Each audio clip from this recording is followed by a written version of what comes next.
Hello everybody. My name is Rolandas Kačinskas, and I'm the Lithuania's ambassador to Greece. I would like to welcome everybody who have tuned in for a webinar on geopolitics, energy security, and nuclear safety that the Lithuanian Embassy in Greece is co-organizing with Athens-based think tank, the Center for International Strategic Analysis, also known as ＫΕΔΙΣΑ. Now, the webinar is being conducted on Zoom platform and is being broadcasted live on ＫΕΔΙΣA's YouTube page and the embassy's Facebook page. So we should have quite a big audience with us today. The founder and president of ＫΕΔΙΣΑ, Dr. Andreas Banucas, will say his introductory words shortly. But before that, let me just mention a couple of points. And I would like to start by extending a word of appreciation to all panelists who agreed to share their knowledge on this important but sometimes overlooked topic. As viewers can see from the program, we'll have speakers connecting in today from Athens, Warsaw, Vilnius, Helsinki, and Washington, as far as from Washington on this early morning hour.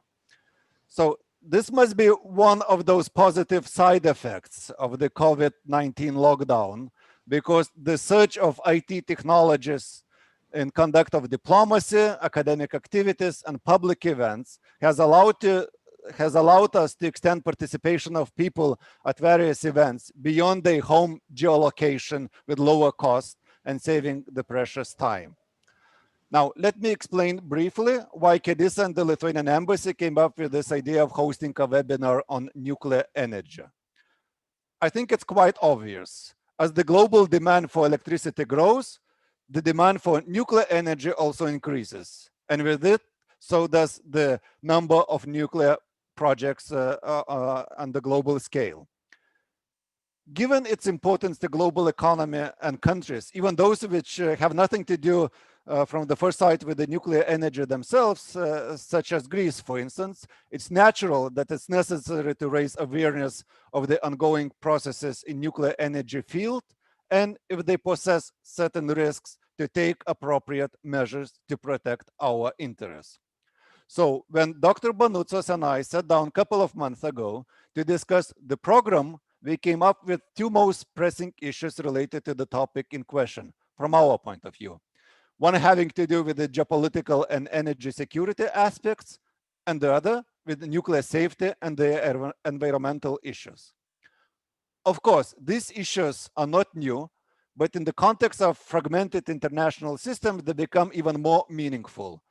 Hence, the need to discuss it, to understand it, and to try to predict the course of future processes, including at our webinar. Now, one might ask why Lithuania has an interest in bringing up this topic. Well, Lithuania has consistently been raising energy security issues for many years, and nuclear energy is no different in that respect, as it can cause both positive and negative effects to energy security. Moreover, when in 2013, the Belarusian nuclear power plant started to take off just 25 kilometers from the border with Lithuania or eastern EU border, safety and environmental issues of nuclear energy have also become increasingly important. Although in the case of the Belarusian nuclear power plant, the safety, energy security, and geopolitical issues of nuclear energy are intertwined. And although this webinar is not about this or any other particular nuclear power plant, I believe that Belarusian case will serve as a good case study to discuss various implications of nuclear energy. My final point is related to a need to have a joint response.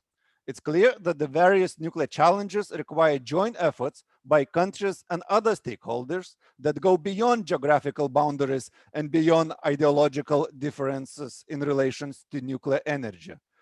Therefore, it's irrelevant in this case that Lithuania and Greece are located in the opposite sides of Europe. Problems and challenges are of European nature. Therefore, a response to them also must be European. So I will stop here now, and I'm passing this imaginative mic to my friend, President of ＫΕΔΙΣΑ, Dr. Andreas Banucas. Your Excellency, Mr. Ambassador, Dr. Rolandas Kaczynskas, dear friend Rolandas, thank you very much for proposing to ΚΕΔΙΣΑ to organize this very interesting webinar. We very much appreciate that. And I think we had a very good cooperation, and I think the result of this webinar will be very good also for the attendees, which, by the way, I welcome them too in our today webinar. I will not make some kind of introductory speech in the sense that you stated everything, the logic behind why we organized the webinar today. So I will just wanted to extend my thanks to you, to the Embassy of the Republic of Lithuania in Greece, you personally. And I think that, as you said, as you stated, this topic is very interesting, and it also affects the security in the broader sense, not only energy security, of not only Lithuania, which is in the northeast part of Europe, or Greece, which is in the southeast part, but also the entire European Union. So I wish everyone to have a nice morning and attend this interesting webinar. And I will pass now to Mr. Kostis Geropoulos, who's going to be the moderator of today's webinar. Mr. Kostis Geropoulos is an energy expert and a prolific writer on issues of energy. And of course, he has dealt a lot also with issues of nuclear energy and nuclear energy safety and security. And he's energy and Russian affairs editor in New Europe newspaper. So thank you, everybody, for participating in our today webinar. Thank you, Mr. Ambassador, for co-organizing this with ΚΕΔΙΣΑ. And the word is now to Mr. Kostis Geropoulos to make also his introductory speech, and let's have the webinar started. Thank you, everybody. Thank you, Andreas. Thank you, Ambassador. Energy security is one of the key issues, especially given the fact that the decarbonization efforts in the European Union and the goals of the EU to be CO2-free by 2050. This raises a lot of issues. How do you cover the demand for electricity? What would be the energy mix? Definitely, in the debate, nuclear energy is is considered one solution, especially given the climate conditions in some countries, and also the fact that in order to meet the electricity demand, you need an energy mix which maybe cannot only rely on renewables. And as gradually we reduce our demand, our consumption of oil and then eventually gas, nuclear could be a transition of energy. This, however, raises a lot of issues, not only of nuclear safety, but security and geopolitics.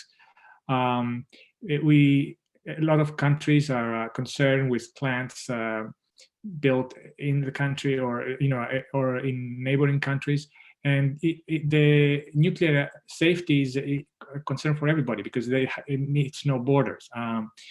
The plant can be existing a few kilometers away, and it's not it concerns as much the citizens of the neighboring country as much as the country, the citizens of the country where the plant is built. We're going to be discussing several plants throughout Europe, and we have experts here in this panel that know a lot about nuclear safety, their geopolitics, and security. I'm based in Athens, so obviously we have a Akuyu plant built next door to Turkey. In the case of Lithuania, the Ostravets plant is built in neighboring Belarus. But we won't focus on specific cases. We're going to be discussing in general, and also discuss this issue concerning as a European issue and also as a global issue. I mean, we have obviously experts in the US, and it would be interesting to hear your perspective. So I think we can move ahead in the first panel, and talking about the U.S. The first speaker. I mean, I had the honor to briefly discuss it last week with Jane Nakano. This is the Senior Fellow Energy Security and Climate Change Program at the Center of Strategic and International Studies in Washington, D.C. And talking about nuclear energy as geopolitical tool, Dr. Nakano, I understand you have quite a few things to share with us. Thank you very much. Good afternoon to many of you. First off, thank you so much, Ambassador Kachinkas and also Dr. Banotsov for having me. So let me share the perspective of how the geopolitics of nuclear energy is changing. A confluence of economic, political, technological, and national security factors in the aftermath of World War II enabled the United States to emerge as a leading force in global nuclear commerce, as a supplier of nuclear reactors, services like refueling and maintenance. And these factors also enable the United States to become a leading voice on nuclear safety and non-proliferation issues. But today, the United States has roughly 95 operating commercial nuclear reactors, and we still have the largest commercial fleet in the world.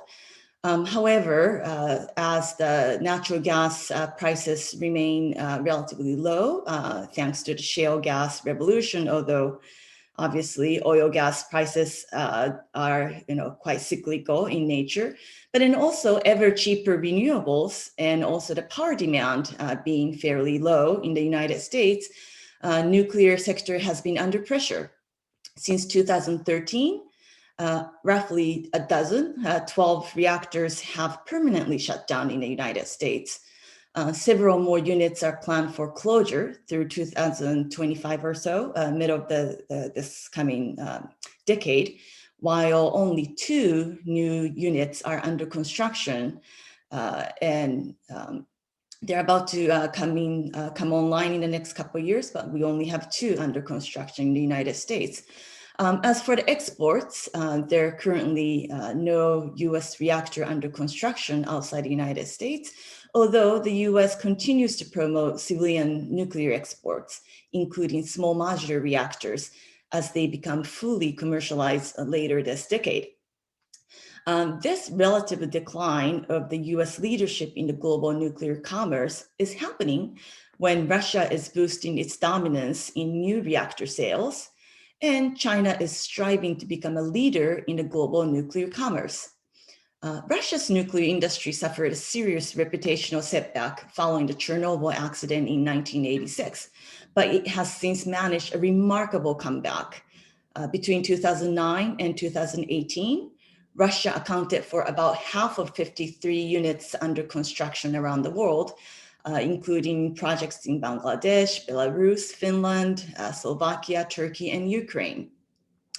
According to its 2018 annual report, Rosatom has over $133 billion in overseas orders in its 10-year portfolio. Meanwhile, China's domestic nuclear sector has seen a remarkable expansion that hints at the country's potential to become a leading global supplier. China did not have nuclear power plant until 1991. However, between 2011 and 2019, China brought 35 new reactor units online at home. Although the Fukushima accident of 2011 tempered China's original robust expansion vision, China's capacity expansion targets remain quite strong.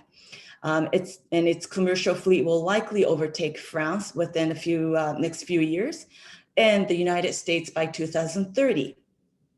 As for export, Pakistan is the only host to Chinese reactors thus far. But in order to rectify this situation, Chinese firms are pursuing a number of nuclear power projects around the world, including in Argentina, Brazil, the Czech Republic, Kenya, Malaysia, Thailand, Turkey, South Africa, and Saudi Arabia. Until recent years, the United States leadership in nuclear reactor technology was a factor that served as a decisive determinant in the eyes of countries that are considering introducing nuclear power project, some of them for the first time. But this technological edge is beginning to be outweighed by Russian and Chinese deals that combine good enough technologies with attractive financing that is outside the bounds of OECD regulations, as neither of them is an OECD member. They have offered financing that is large in total amount provided, cheap with low interest rates, and long-lived with long repayment periods. And both have also tended to be willing to invest equity in these nuclear projects overseas. These factors may make deals commercially unsound in market-based, market-led capitalist terms, as in the United States. However, under the state-led export model of Russia and China, an engineering procurement construction contract, EPC contract, that barely breaks even may still be viable if the deal enables profits through other aspects over multiple decades, like provision of fuel supply, spare parts, and operating services, and tend to be commercially low risk with strong profit margins. Nuclear commerce entails not only a multi-year effort for reactor construction, but also an ongoing relationship between the supplier country and recipient country regarding fuel supplies and reactor maintenance. So as such, nuclear commerce serves to create or maintain diplomatic, commercial, and institutional relationships. And therefore, the link between nuclear commerce and geopolitics exists on multiple levels. In Russia's case, the government has seen strategic value in energy exports as early as 2003. Key parts of Russia's national security establishment view civilian nuclear exports as an important tool for projecting influence overseas. For example, the Russian nuclear power project in Hungary is bolstering Russia's relevance in European affairs. A member of the European Union since 2004, Hungary is adding 2 new reactors, Russian reactors, at the Paks site that was originally built by Soviet Russia. The government of Viktor Orban support for Russian favored energy projects like the South Stream and Turkish Stream gas projects may be due in part to Russia's very generous loan for the 12 billion euro project. Nuclear energy exports have become a tool to preserve Russia's relevance in world politics as well. Russia's nuclear project at Akkuyu in Turkey has a strategic value to Russia in that the project has complicated diplomatic relations between the United States and Turkey, which is a member of the North Atlantic Treaty Organization, NATO. The Akkuyu project, which was agreed upon in 2010, seeks to become Turkey's first nuclear power project on the build, own, operate model by the early 2020s. Under the build, own, operate model, Russia would not only build, but also own and operate the plant, thereby bearing all the financial, construction, and operating and country risks. This arrangement aims to remove many technical and regulatory barriers that a nuclear newcomer like Turkey may encounter in introducing nuclear energy. Despite being an opposing sides over in places like Syria, Libya, and now Nagorno-Karabakh, Unit 1 of the Akkuyu project is scheduled to be completed by 2023, and the Turkish authority issued construction permit for Unit 3 just a couple weeks ago. The Turkish embrace of a Russian-owned nuclear power plant on its own soil could raise a serious security concern to the United States and its NATO allies. How would the NATO respond if a foreign power attacked the Russian-owned reactor on NATO member land? What would be the rights and obligations of NATO in response if Russia responded to such an attack with military deployment in Turkey? The geopolitical implications may be equally significant for Chinese involvement in the United Kingdom. Then Prime Minister David Cameron welcomed partnership with the Chinese state-owned nuclear company and EDF of France in the middle of the last decade, as the UK government sought to preserve its commercial nuclear fleet as a key means to reducing the power sector emissions. Part of the deal is to allow China to build a Chinese design reactor, Hualong 1, at a proposed Bradwell site in Essex in the United Kingdom.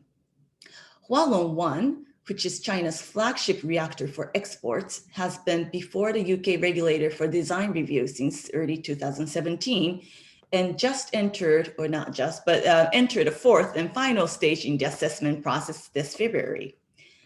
Chinese have sought to covet this, the approval by the highly regarded UK nuclear regulators, as it could help launch Hualong 1 reactor globally, including in the advanced industrialized economies. Since July of this year, when UK Prime Minister Boris Johnson decided to phase out Huawei's 5G technology from the UK telecommunications network, the future of Chinese engagement in the UK nuclear sector has become highly uncertain. Huawei was banned despite pressure from China, including a warning from China's ambassador to the United Kingdom.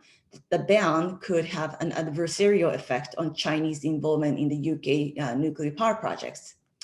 If the project proceeds, the United Kingdom will be the first leading OECD economy to allow investment into its nuclear power plants by a country that has been labeled by the European Union as a systemic rival promoting alternative models of governance. So how much geopolitical leverage can nuclear commerce create?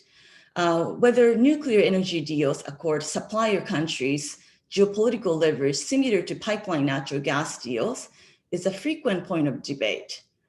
Some believe that the relative dearth of nuclear fuel manufacturers and exporters make nuclear fuel provision a more potent tool for foreign policy influence.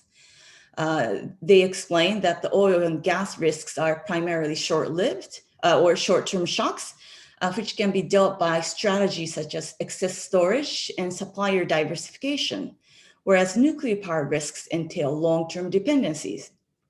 But others see the analogy to be inaccurate, as nuclear power plants do not require an uninterrupted supply of fuel or particular infrastructure for transportation the way that thermal power plants do, making it less vulnerable to political manipulation. Nuclear power technologies and fuels are highly proprietary, but nuclear fuel can be sourced from an alternative supplier, although it is complex and costly.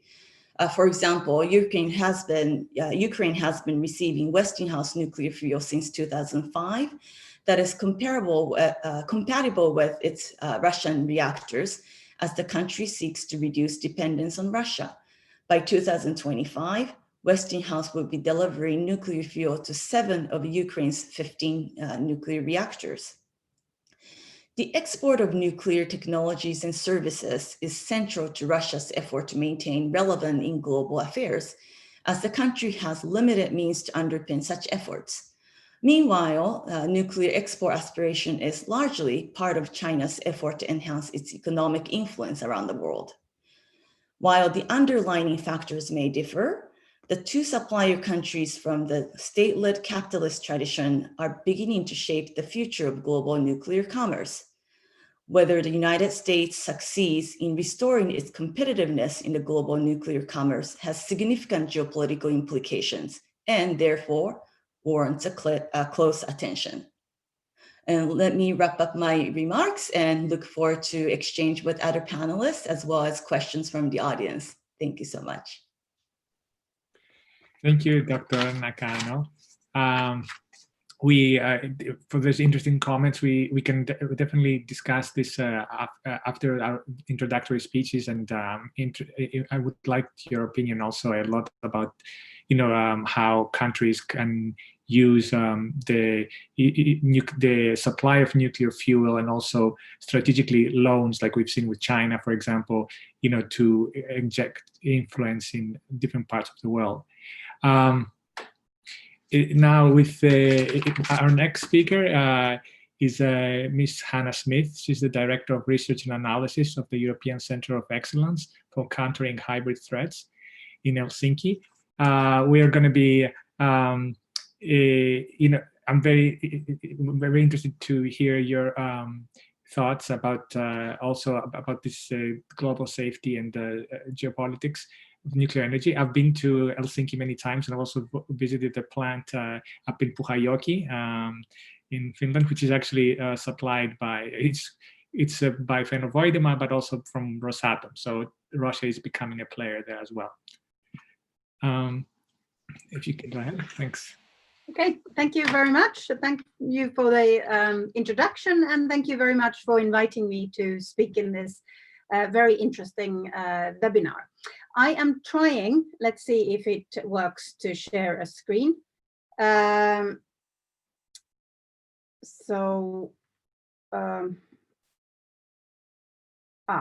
I cannot share the screen. Never mind, I can do this even without it. It might have been a little bit more, I suppose, clearer to you, but we can do it this way too. I think the previous presentation and my presentation will complement each other, because there is a big question relating to this kind of the field that I work in, relating to hybrid threats, which is not a very clear concept. Geopolitics is a clearer concept, and everybody quite quickly understands what's going on there.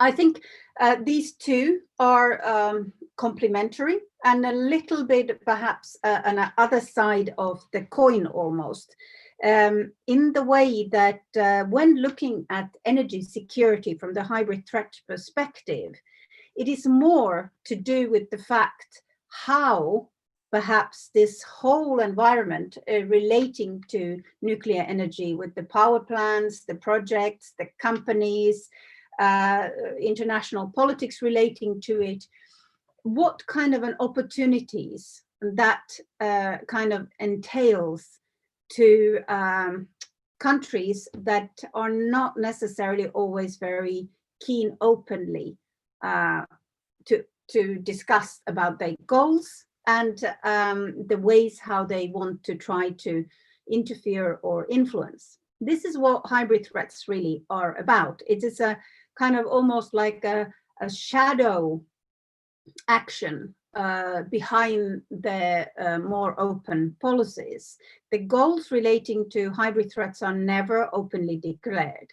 I think in geopolitics, it's much easier to connect the issues, to connect the China's action to China's interest, to enhance their economic interest, to try to capture a market space relating to Russia's Rosatom and so on. So, but I think already in the previous presentation, the connection with these different companies to the state is important. And it is important to then also realize that what type of goals or objectives are in the shadows.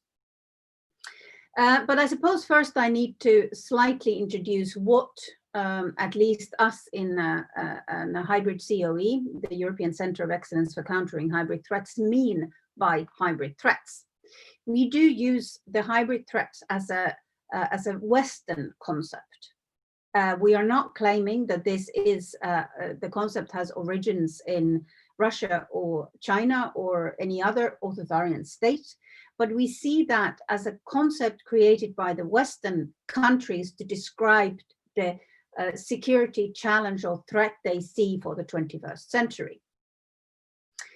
It is talked about that when this kind of an issue happens, it is coordinated and synchronized action that deliberately seeks to target different democratic states and institution systemic vulnerabilities. This is what makes it perhaps slightly different. And the argument is made quite strongly that authoritarian states have a different way and a different strategic culture that supports that when it comes to trying to interfere and influence compared to the democratic states.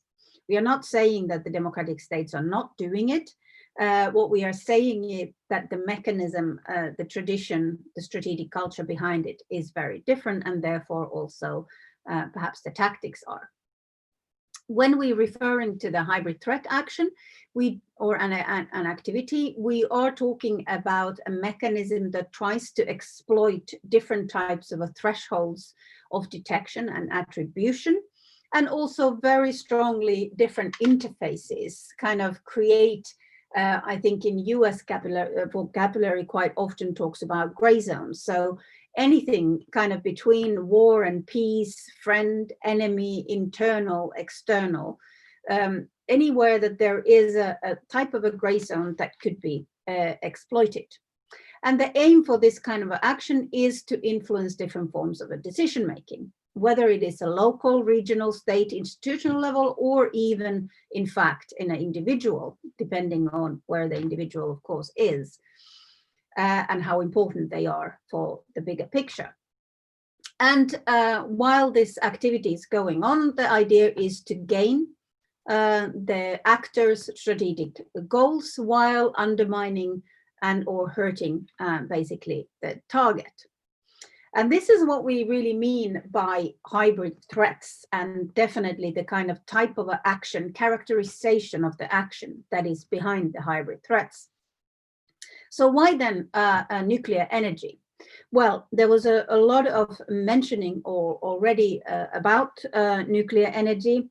It kind of is quite clear that nuclear energy is not only a national issue. Oil and gas, because of the pipelines, the logistics, which are clearer, more tangible, you can kind of see where the pipeline is going, or you can talk about the logistical transport lines when it comes to oil and so on.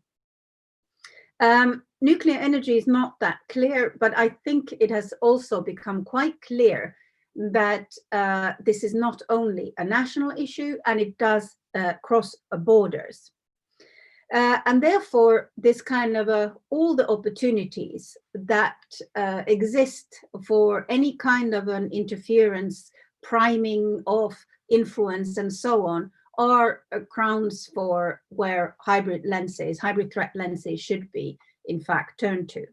So the growing dependencies in different levels, exactly, I think already the previous presentation mentioned this thing, the long-term dependencies, whether nuclear energy can be exploited from outside, or is it a safer? I think this is a debate, and it's a good debate, and it should continue, basically.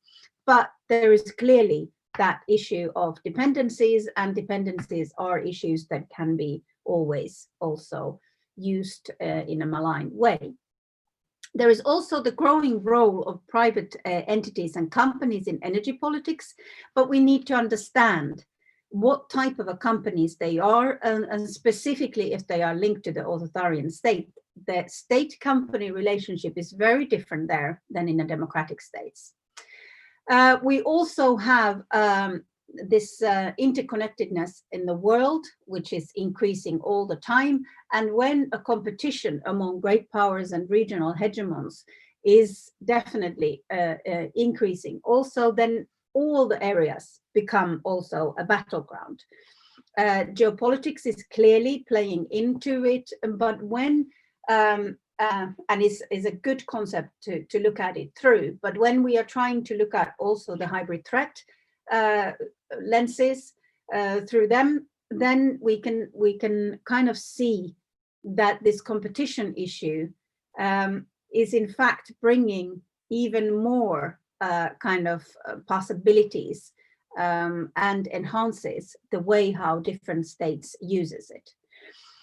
So why I'm here, and the based on thing is that we published last year a report which was a joint effort with 3 other Center of Excellencies, NATO-credited one, the NSEC in energy security in Lithuania, the Stratcom COE in Riga, NATO-credited, and also the Cybersecurity Center in Tallinn. This initiative came from the Lithuanians, and we used 3 case studies to try to track what type of action and activity are linked to different projects. There was the Astravets nuclear power plant in Belarus, the PAX projects in Hungary, and the Hanhikivi power plant project in Finland. The common denominator of all of those case studies was, of course, that Rosatom is part of all of them. It was analyzing the potential really on the hybrid threats, and this is always needed to remember that the projects are business projects. They are kind of energy security, national energy policy related projects. But the question of that, what is the potential to misuse these projects is really there. And I think the case studies really gave us quite good kind of empirical evidence. Also very important was to try to identify what is not a threat in this one. So what is the potential threat, what is not a threat, and what type of a bigger context it is. Some of the observations on from the reports I can paste then onto the chat, the link to the report. It is a fully kind of public report. So observations on the report is that when it comes to the kind of looking at the threat through the hybrid threat lenses, there is a lot which plays with also psychology, how you create a kind of a frame for something where you then can maneuver or use it for your own advantage. And in nuclear energy, one of the factors is really the fear factor, the perception of a strong threat. And this has a huge potential in information side, first of all, to disinformation, and then second is to societal polarization and even a destabilization campaigns, meaning that get people disagree inside of a country and then get them to the streets and protest, but perhaps not anymore very peacefully. Then there is also the clash between different business cultures, in the way that if the actor is from authoritarian state, which has a very different starting point on business culture than they in a democratic state. So there is a possibility that, or potential attempts to undermine the rule of law. Then the state in question needs to be very, very alert in this case. Also, the fact that there can be a challenging administrative culture inside of the country, in the way that someone says, okay, you know, we are not yet there for the safety rules, but if you just sign this paper, we will fix it later. And this, of course, might go specifically against a culture that usually does everything in advance. And now I'm, in fact, referring to the Finnish case very strongly. And it also can enhance the division that usually natural partners have, but try to get natural partners and cooperative partners away from each other. Then there is the creating financial dependencies. That means that in long-term way, different leverages and different vulnerabilities can be built that can be used later on. Not necessarily there, it is very much priming, all legal, but how that whole thing can and kind of turn against you if you're not very careful. When it comes to the national security, there is a strong historical evidence that these type of projects are quite often linked to intelligence operations. So using a smokescreen, and also for military buildup. And I think Astravets is a good example here, in the way that how quite a lot of, in fact, military buildup has been connected to the power plant. And that obviously then plays to the psychological side of creating a fear, perhaps even kind of pushing some to make wrong type of decisions that harm themselves and so on. Very much in tradition of Russia's reflexive control. And then the fact that these power plants are not necessarily isolated islands, even if it's been seen quite often also like that, but the network relating to those can actually be seen as a weakness or also as a strength. Depends on how you manage to use it. And then my final observations are relating to Rosatom as a company, because that was one of them, the common denominator on the case studies. So what we also saw very much that the company does not have a solid one approach, but it's a very kind of tailor-made and takes into consideration the specificities of each country in both good and perhaps in a questionable way, in the way that to seeking the vulnerabilities and trying to use them very strongly, but not the same way in different case studies. Also, the huge factor here is that the question of how even if it's a independent or private company, so to speak, how independent it is when it is connected to authoritarian state. It is fully dependent on Russia's will to how it can operate, since it's connected to Russian state.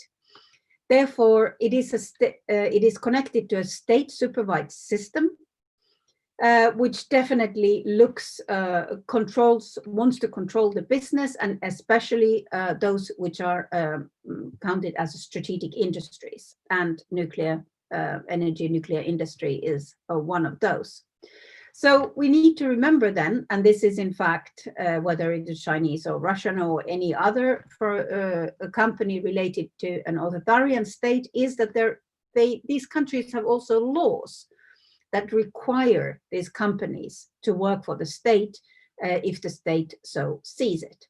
So that makes it in a way that nuclear energy sector industry and the work that is done relating to that is also an area that needs to be looked at it through the hybrid threat lenses to be able to see where the real threats are, where is the covert ways of interfering and influencing the potentials, but also then realizing that perhaps these are issues that can be dealt with if we are careful, and also make sure that we as a democratic states, to put the stress on the rule of law and the way how we see that norms should be respected.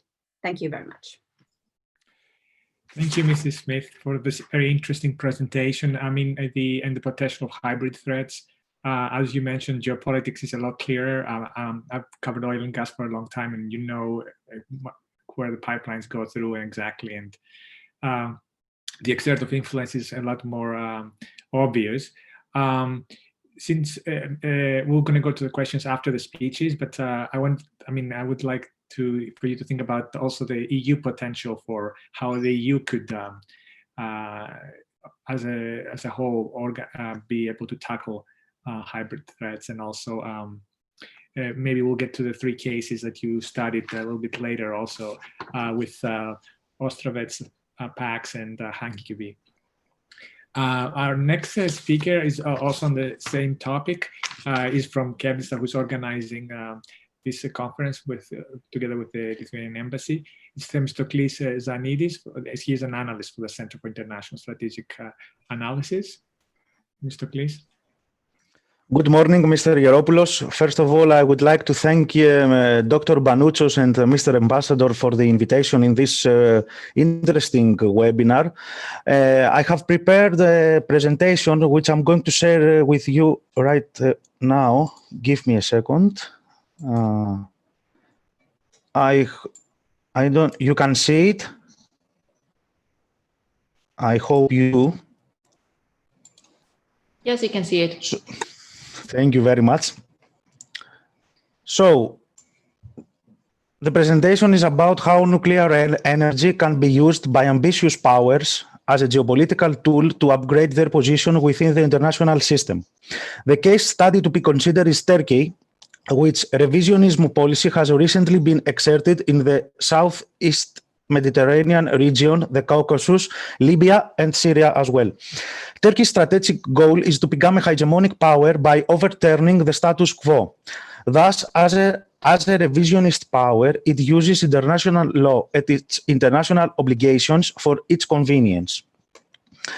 One of the pillars of Turkish policy, less prominent from obvious reasons, is nuclear energy and its stated desire to develop nuclear arsenal. The aforementioned is part of Ankara's strategic goal to become a dominant power within the Islamic world, as well as a regional power. This ambition is substantive since it has been expressed by many Turkish officials, including the current president of the country, Mr. Erdogan, who has stated his desire for Turkey to become a nuclear power. So, Turkey has the highest rate of growing energy demand among OECD countries over the last 15 years. So the two key elements of the country's energy strategy can be summarized as follows. First, taking into account increasing energy demand and import dependency, priority region among energy supply security related activities, and secondly, expanding research and development activities on energy technologies. This is from the Ministry of Foreign Affairs of the Turkish Republic. So in this scope, the following goals are aimed, and I want everyone to focus on the third goal, which is adding nuclear to Turkey's energy mix. So Turkey continues its efforts to increase the share of renewable energy sources and to add the nuclear power to its energy mix in order to reduce its energy import dependency, to maximize the use of indigenous resources and combating climate change. Hence, the Turkish government decided to build two nuclear power plants, one at the area of Akuyu, so please forgive me for my Turkish, at Mersin region in Turkey's Mediterranean coast opposite Cyprus. I want to see it right here where my cursor is, and the other at Sinop here in the Black Sea. Please keep in mind the third one at the European part of the country. So in the 2011 and 2013, Turkey signed a contract with the Russian Rosatom and the French-Korean consortium regarding the constructions of two nuclear power plants in the region of Mersin and Sinop, respectively, worth approximately of $42 billion.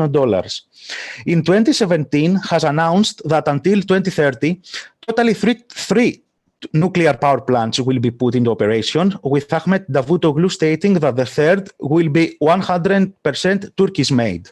Remember at the European part of the country, the third one.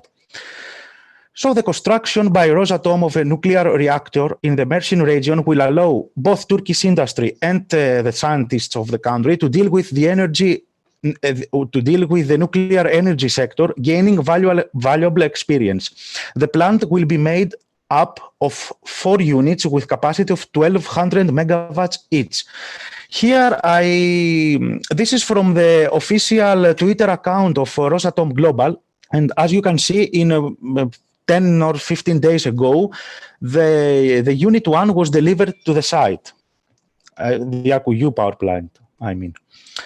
So, what about Akuyu and the S-400 anti-aircraft missile system? Another important issue refers to the means of protection of Turkey's nuclear power plants from a hypothetical preemptive strike. Mesut Haki Kazin, a retired Air Force officer and professor of international relations at the Turkish Air Force Academy in Istanbul, told Sputnik Turkey. This is his words, exactly his words. As you know, Turkey and Russia are implementing the Akuyu nuclear power plant joint project. A nuclear power plant is a vital installation from a military strategic point of view. In this regard, I believe that the S-400 systems will be effectively used to protect this nuclear power plant. Turkey has decided to purchase these units, keeping in mind these considerations. So this may answer to the persistence of the Turkish president to acquire the Russian-made missile system despite the US sanctions. Only you can remember the ejection of Turkey from the F-35 stealth fighter project. However, this is something that Turkey decided with no previous consultations with the other states of the regions. Furthermore, the construction of a nuclear power plant in the earthquake zone at Akkuyu has sounded the alarm in other states, including Greece, which suffers from earthquakes in annual basis. Remember the most recent earthquake which hit the island of Samos and Smyrna, which costs deaths from both countries. So the contingency of a nuclear disaster should be taken under consideration. And I want to remind to you, the Akkuyu power plant is approximately here, which is nearby the seismic earthquake zone. So recently, Mr. Dendias, the Greek Ministry of Foreign Affairs, has stated the following: there is a nuclear power plant in Akkuyu. Turkey has not spoken to anyone in the region. If this factory explodes tomorrow morning, will only Turkey pay for it? So there are a number of issues, of course, and environmental issues. The Turkish nuclear power plants are perilous not only because they are built on a seismogenic area, but also the anticipation for Turkey to develop nuclear weapon afterwards. This is a map from Arms Control Association, which shows the nuclear powers and its arsenal nowadays. I want to focus on Israel and Pakistan. So we have some facts. The first fact is Turkey agreement on the construction of 2 nuclear power plants. The second is the development of its military industry, which emphasizes in the missile capabilities. The third is Turkey cooperation with Pakistan, which is already a nuclear power. So if Turkey finally manages to complete the construction of those nuclear factories, it will be literally only a few months before acquiring its own nuclear arsenal. Turkey will have the nuclear option, as we say in the nuclear strategy. The latter is a term of nuclear strategy which recommends the possibility of acquiring nuclear weapons up to 12 months after the relevant decision is taken. So nuclear choice either arises as a result of a conscious political decisions, the case of Turkey, or is natural consequence of a peaceful nuclear program. I want to talk a little bit more about nuclear strategy. So the nuclear option sometimes is the best choice given it offers an ideal combination of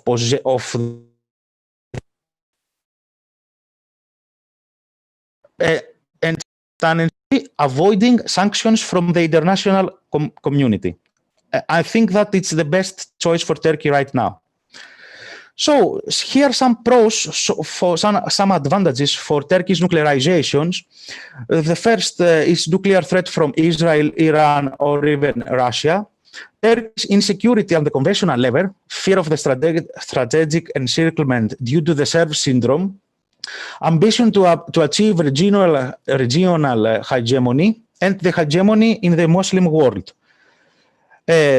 Blackmail of non-nuclear opponents, for example, Greece or even Egypt, geographical proximity to the core area of the Middle East, improving countries' military position within NATO, pursuit of a political military dependence as a candidate regional power, mainly from United States and the European Union, the international recognition, especially within the Muslim world, technological modernization, and boost the morale of Turkish people, and cost saving of conventional forces.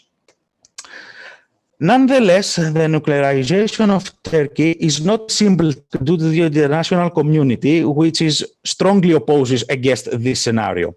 The reason it can be shown in the picture above, which shows the range of the future Turkish nuclear threat in the region by Turkey's made missiles of 2,500 kilometers range. As you can see, Turkey will, in some years from now, will able to launch a missile from its soil and reach even Paris. So, Turkey faces problems with even its allies. In fact, Turkey actions in the region forced even one of Russia's larger public energy companies, InterRAO, to withdraw from building the country's first nuclear power plant. And this decision was probably following tensions between Moscow and Ankara over issues including the conflicts in Syria, Libya, and more recently the Nagorno-Karabakh region. Now, I'm going to talk about the Treaty of Non-Proliferation of Nuclear Weapons, the famous NPT, which is one serious obstacle for Turkey's nuclear intentions. Here I give some general information, and I want to focus on that the treaty was signed in 1968 between the three nuclear powers at the time, United Kingdom, United States, and Soviet Union. The treaty entered into force into 1970 and lasted for 25 years.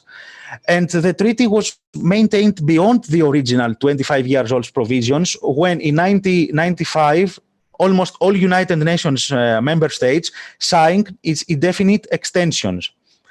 In fact, in 2007, only 3 countries had not yet signed it: India, Israel, and Pakistan, while only North Korea signed it first and then abandoned it. Okay, let's move. So this treaty is unique, as it's uniquely unequal, as it's obliged not nuclear powers, the vast majority of UN member states, to refrain from developing nuclear weapons, while at the same time allowing nuclear powers to maintain their arsenal. So why is happening that?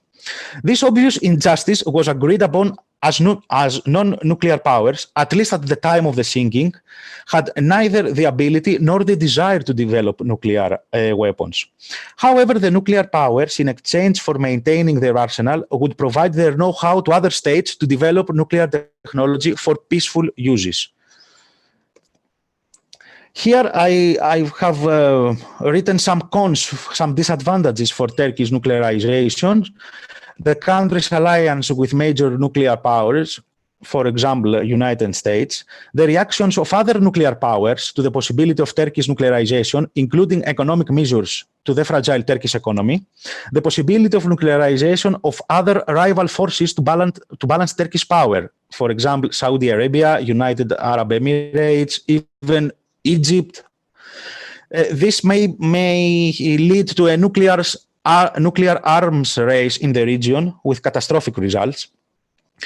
The possibility of preemptive strike against the country by other forces. We've seen that in the past, the Israeli preemptive strike at Iraq. The international legal consequences by the United Nations or EU. The reputation of the peace-loving country that respects the international law, okay, and eternal sanctions.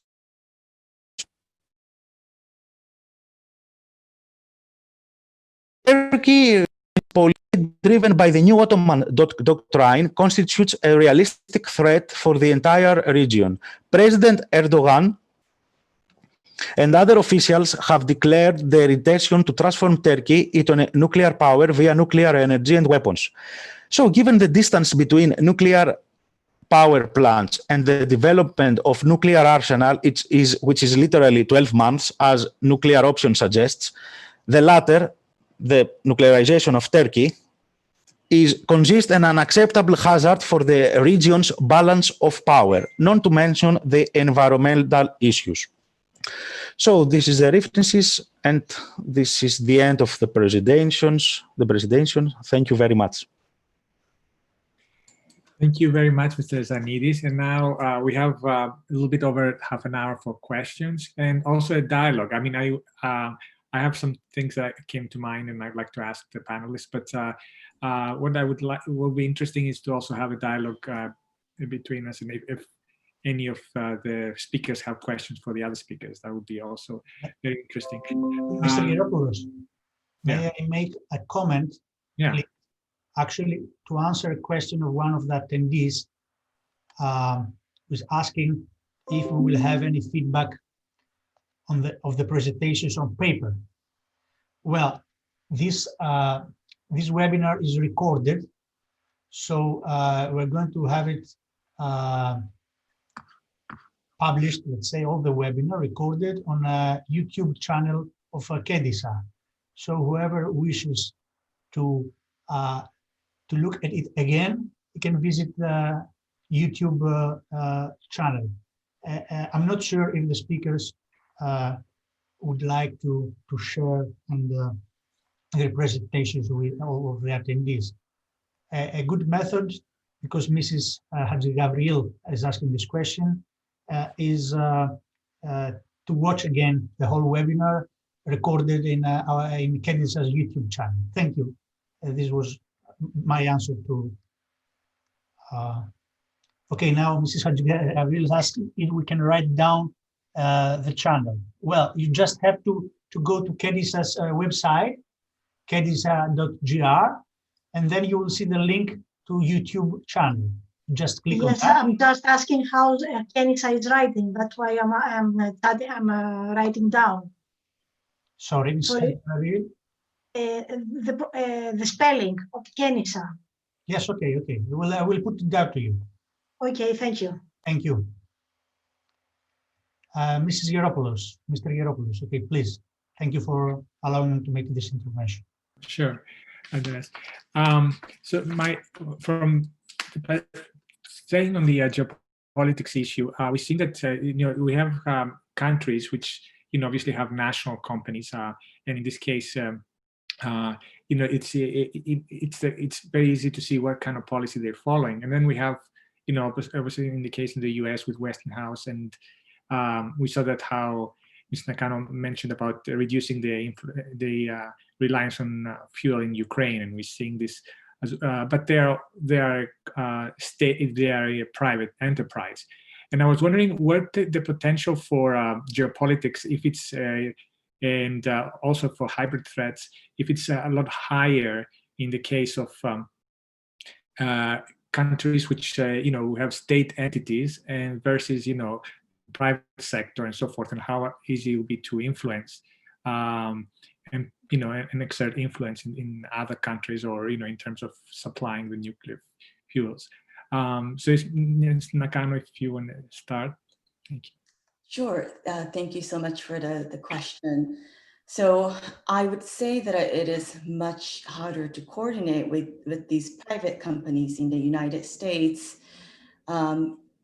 In part, as I've mentioned during the remarks, that each country just sees its particular segment in this long value chain. And also there is also shareholder pressure on many of these Western companies, including the United States. However, I should note that during the latter half of the Trump administration, the US government has become much more active in working with US private companies, and sometimes with Canadian companies and other Western companies as well, to have more integrated approach. What I mean by that is often countries, especially new countries that do not yet have nuclear energy projects that are interested in introducing, they found it harder to work with the United States because there are all these different companies that they have to individually negotiate with. So in contrast, the Russians and Chinese have just usually just one point of entry, and then they tend to coordinate sort of its own national companies in a deal. So in order to address that sort of a challenge associated with countries selecting to go with the United States, the United States government has been much more proactive. However, as Dr. Smith has also mentioned, I think it is quite different when companies do not have obligation to the state, whether through the funding or budgetary means, or even in China's case, most of the head of national nuclear companies also have senior status in the Chinese Communist Party and so forth.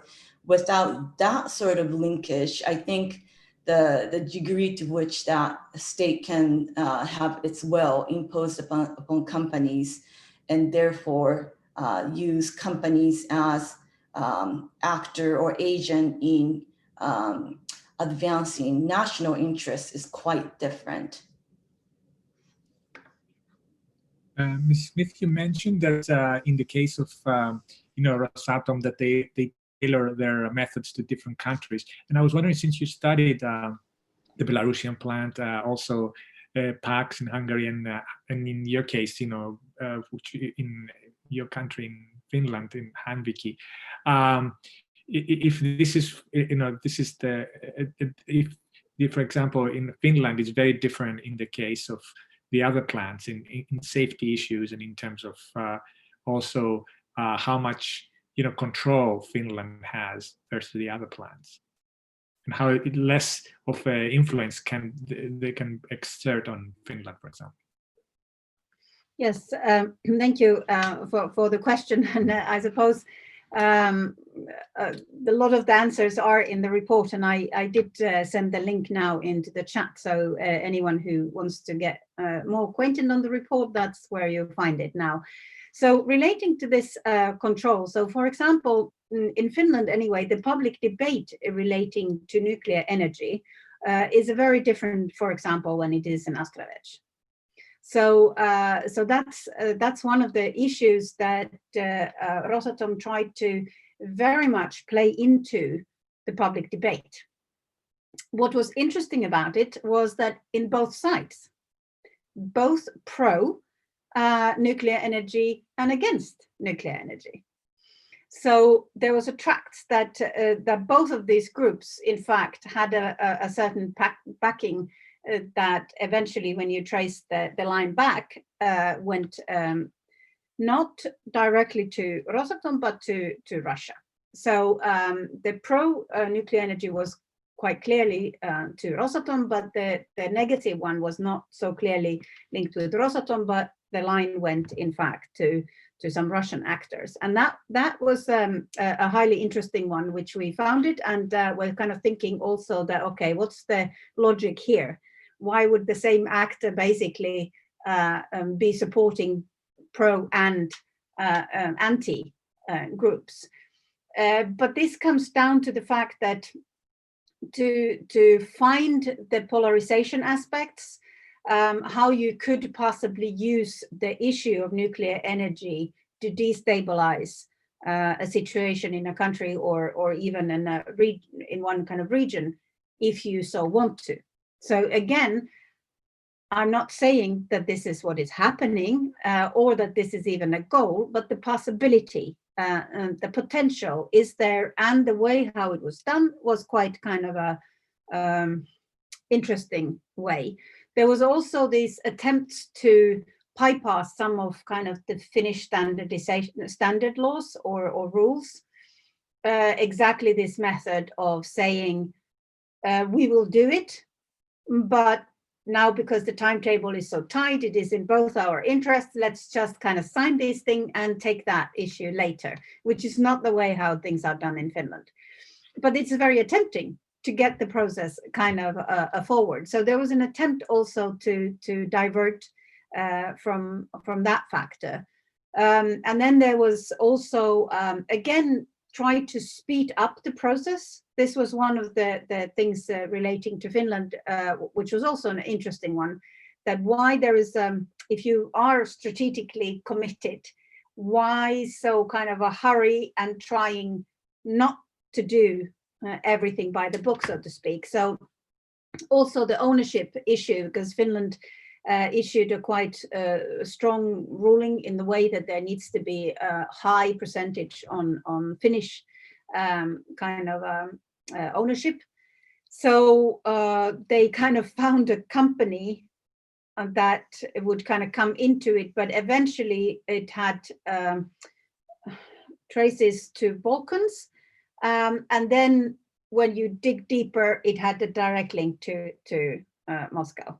So that these kind of issues that turn up to try to basically bend the rules, to break a little bit the culture that is in Finland to do the business, these kind of interesting aspects relating to the public debate and so on. In Astravets case, for example, it's a clear cut that the military aspect is there, because Russia has I mean, that would not work at all in the Finnish case, probably not in the Hungarian case either. So, but in Astravec, they were able to do it in the way that there is a Russian kind of a military experts and specialists, but also equipment to secure the Astravec power plant. But if you look at the location of it, it's quite interesting, and so on. When it comes to the Hungarian case, which was also a little bit on the Belarus, but again different, relating to the financing and so on. So you can find the different instruments play. The public debate one would not have any almost utility inside of the Belarus, possibly outside, specifically when it comes to the regions close by. So that's the kind of, but that's not Rosatom who's then doing it, the possibility of using the narratives kind of outside of Belarus. So it depends on, again, if you're looking at exactly just the country, or if you're looking at cascading effects. So this is kind of, I think there needs to be done much more studies to comparing the different projects, different countries, but perhaps same actors, because only through that we can in fact really kind of connecting the dots and see patterns, and then also realize where we just should say, because quite often also the countering hybrid threats is easy if you understand where the potential threat is. If you don't understand it, which is the meaning of the whole thing, then you might make the wrong decisions, which in fact favor the other side. Thank you. Mr. Zanidis, you mentioned the danger of, in this case, with proliferation, and also we've seen that you mentioned the case that the S-400s are maybe used to safeguard the plants. How can nuclear energy lead to a conflict, you think, or is, in this case, also instability in the region?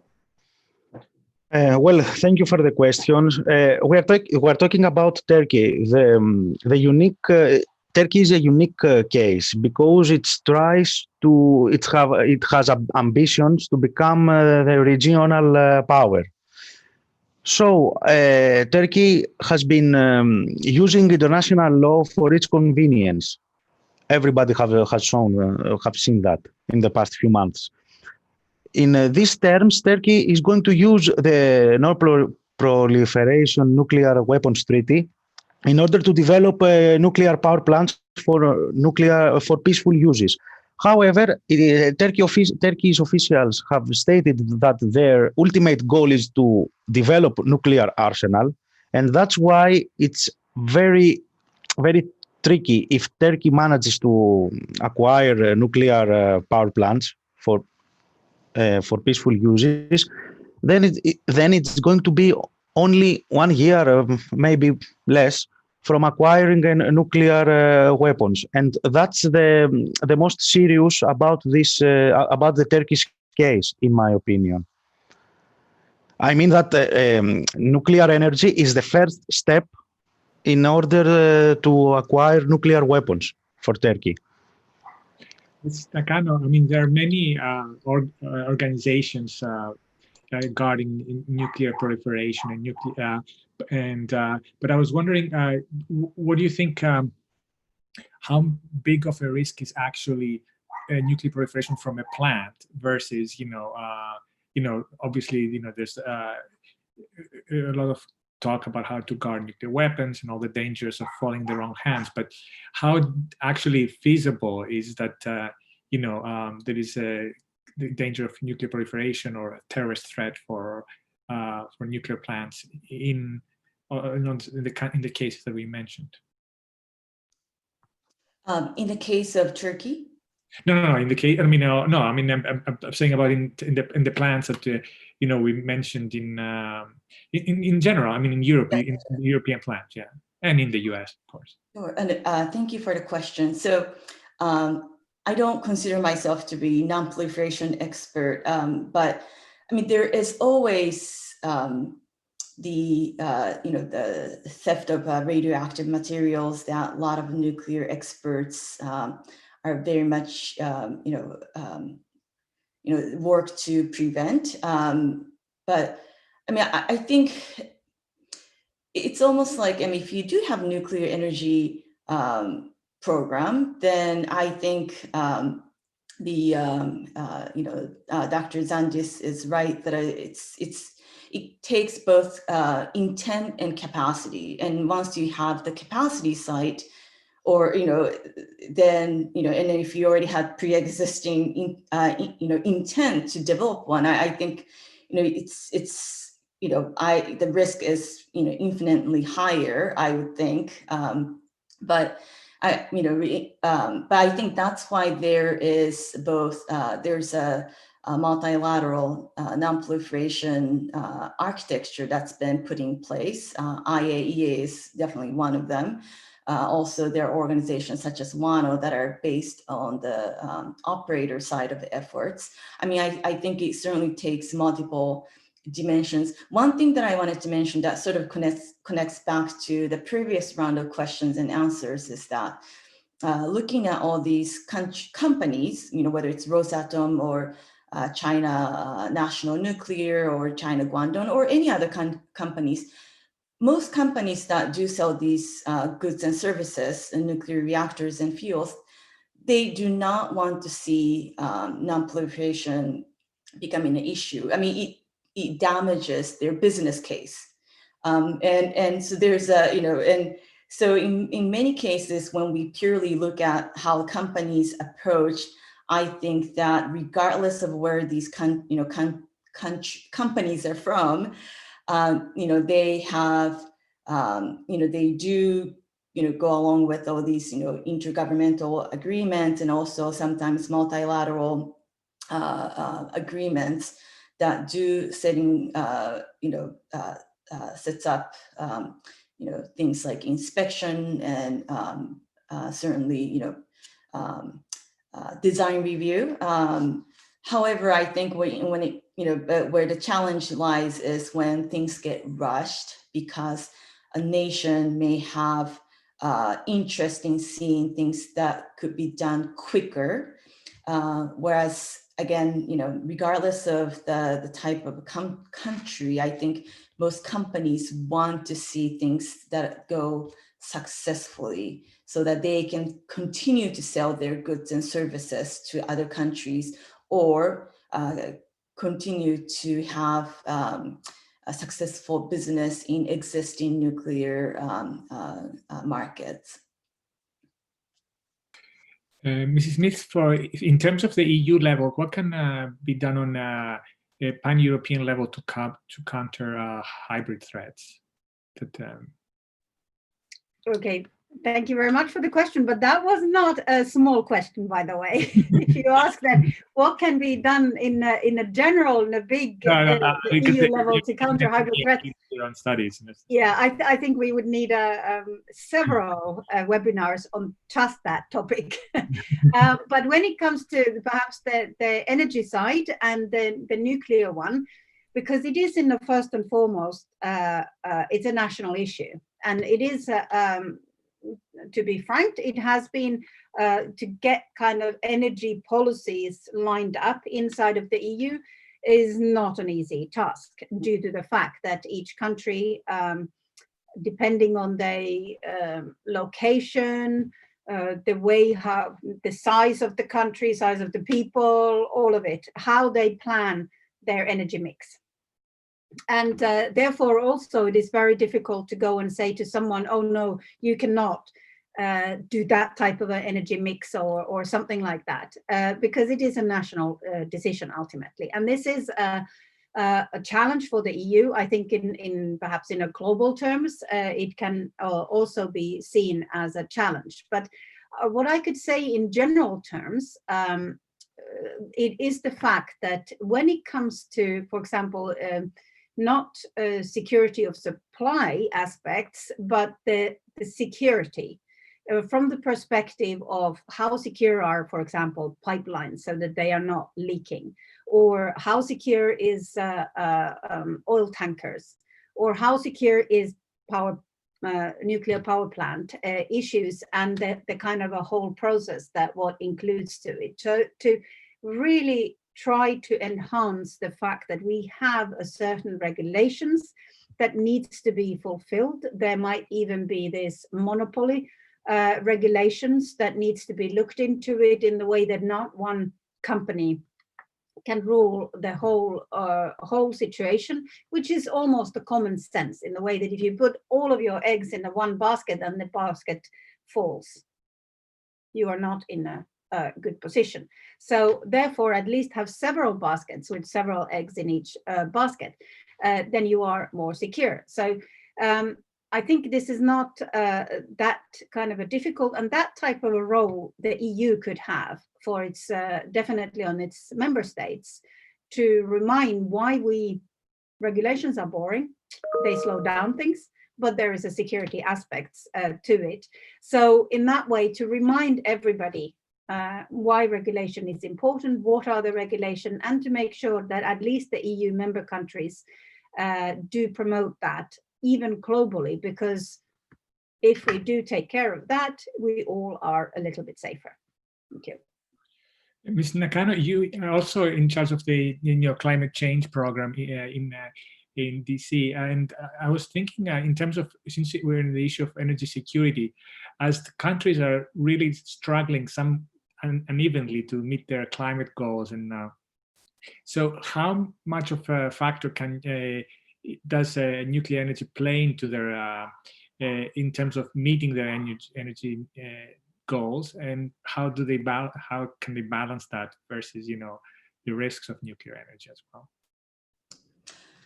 Thank you for another important question. I think as countries seek to reduce the emissions from its economy, not just power sector, but industrial and transportation sector, I think I think nuclear needs to play its part. In the United States, under the Biden administration, that will coming in effect in January, as the United States would be looking to eliminate, I think, carbon sources in the power sector by 2035. Renewables alone probably, most likely, or most definitely almost, will not get you there in the pace that it needs to be. It's both the question of scale and pace. And what's interesting is that, at least in the United States, a lot of environmental organizations that have been traditionally opposed to nuclear and promoted almost renewables, 100% renewables approach, have been starting to change the stance as they start to recognize how pressing the challenge of climate change is. So the conversation is definitely changing within the United States about the viability of nuclear energy in the as power source, and of course, and then that really also affects how in balance how the nuclear industry sees its value to the society. In the United States, it speaks to not just the climate change, but then also a national security side, as well as energy security. Even though we're producing more oil and gas in recent years, in many ways, again, in the context of reduced carbon future, the fossil fuels will be increasingly looking its future reduced in power, and much more so in perhaps in industrial usage in petrochemical side. And so that's very much changing. I wanted to also mention that looking at more recent conversations in places like the United Kingdom, it's quite interesting how the 10 points that Prime Minister Johnson recently, I guess, unveiled includes nuclear. And I think in many ways, other than national security, energy security and also climate security, if you will, I think many of these advanced industrialized countries are also starting to realize the linkage between innovation strength and national competitiveness, or innovation competitiveness and national competitiveness. And often for the countries that already do have nuclear energy science and technology complex establishment, it really is, maintaining nuclear has very much become part of that efforts. If many governments start to think that if you lose the nuclear innovation competitiveness to countries such as China, then overall the competitiveness in other parts of scientific endeavors, whether it's AI or telecommunication network and those things, may eventually suffer. So I think it's definitely becoming part of the bigger ecosystem as countries look to remain competitive in many different venues.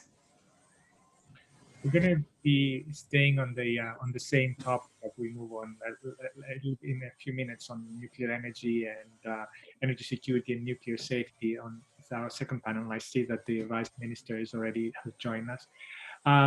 Before we move in to the next panel, I wanted to ask to see if any of the speakers or if Ambassador or Mr. Vanoutsous have any comments or any questions from the first panel so far.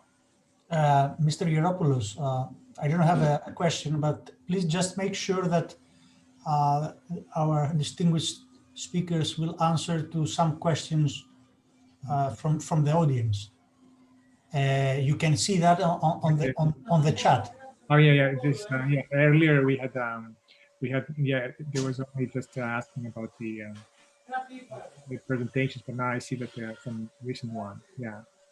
I think there is also, I don't know if it was answered, the question from Mr. Ambassador, Dr. Rolandas Kaczynskas, to Ms. Nakano, and from Mr. George Polychroniou. Yeah, Ambassador. The question is. Perhaps I can ask directly the question. We spoke, it's a question to Ms. Nakano. We spoke briefly about this already last week when we had a test, but I think it's a question interesting to the whole audience. And you mentioned during your presentation about the declining US leadership in the area of nuclear energy. So what shall we expect from the new US administration in terms of regaining this leadership? And where do you see the potential areas of cooperation between the US and the European Union? Thank you. Thank you very much for the question. I think nuclear energy is one of the common denominators between the Democratic Party and Republican Party. Therefore, under the Biden administration, I expect nuclear energy to stay as an important agenda that has bipartisan congressional support, because Congress essentially, has to fund anything that the administration wishes to do. So, for example, on the research and development side, the Democratic members of Congress that want to see stronger nuclear role for climate reasons, they have been funding. The Republican members of Congress that want to have preserve nuclear energy for national security reasons, they have been being supportive of funding nuclear energy research. Also on the export side as well, I believe that a Biden administration would continue to engage countries around the world. When it comes to, I think, the cooperation with our European friends and allies, I think it's going to be both public and private partnership. In other words, in the United States, there are roughly 60 companies that are developing things like small modular and advanced reactors. I think the interest in them working with European governments, but then also companies in Europe to realize the potential will remain strong. Again, it's very much private sector led in the United States. And it's only rather recently that the government has been much more proactive. But I think there's a greater recognition that nuclear is not an ordinary commodity.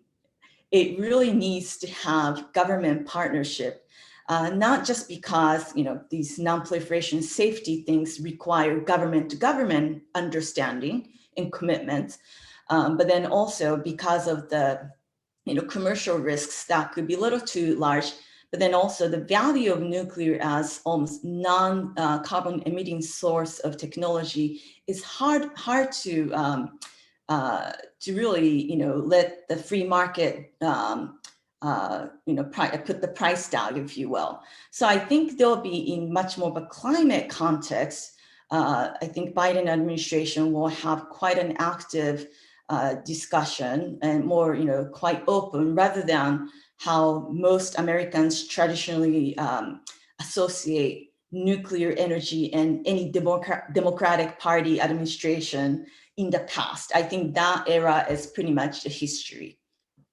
Thank you. I see one, I think, last question about the Russia from the audience about Russia and its role in helping Turkey build the Akuyu plant, and they say that it's also increasing its influence in the Muslim world, and it's causing tensions in the West camp. How much, to which extent is Russia expected to follow the present policy of assisting Turkey without risking to lose a lot in the foreseeable future if the latter uses the nuclear technology in order to create a nuclear arsenal? I think, Mr. Zanidis mentioned that before, but this is a question for all speakers.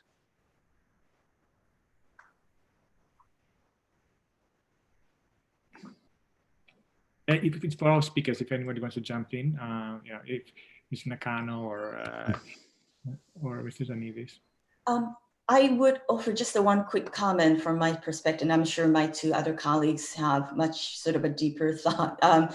But this, I mentioned that the current Akuyu project is on a build, own, operate model.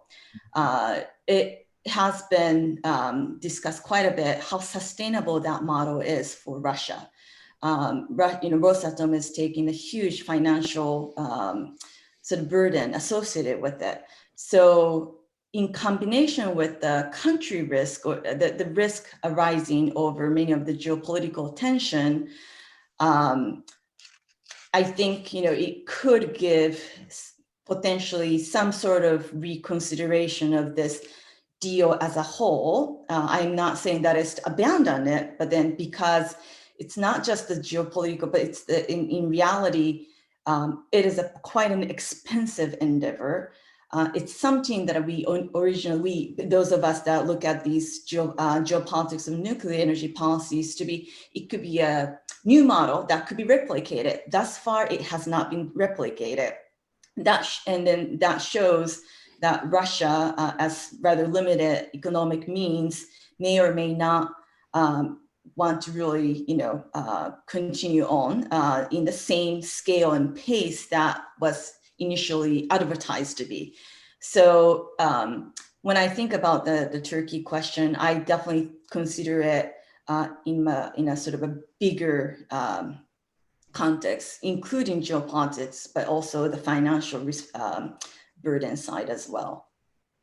Thank you. That's a good transition to move into our second panel. And we're going to be still focusing on nuclear energy and energy security and nuclear safety. But I think in this panel, also be focusing more on the case of Belarus as well. Our first speaker is the Vice Minister of Foreign Affairs of Lithuania, Mr. Albinas Zanavicius. And Your Excellency, if you have, I would like to hear your comments. Thank you. Yes, thank you very much, and good afternoon to everyone. I was not able to start listening to this excellent webinar from the very beginning, but definitely what I heard at the end of the first session was really interesting and very much coincided with the concerns that we have here in Lithuania.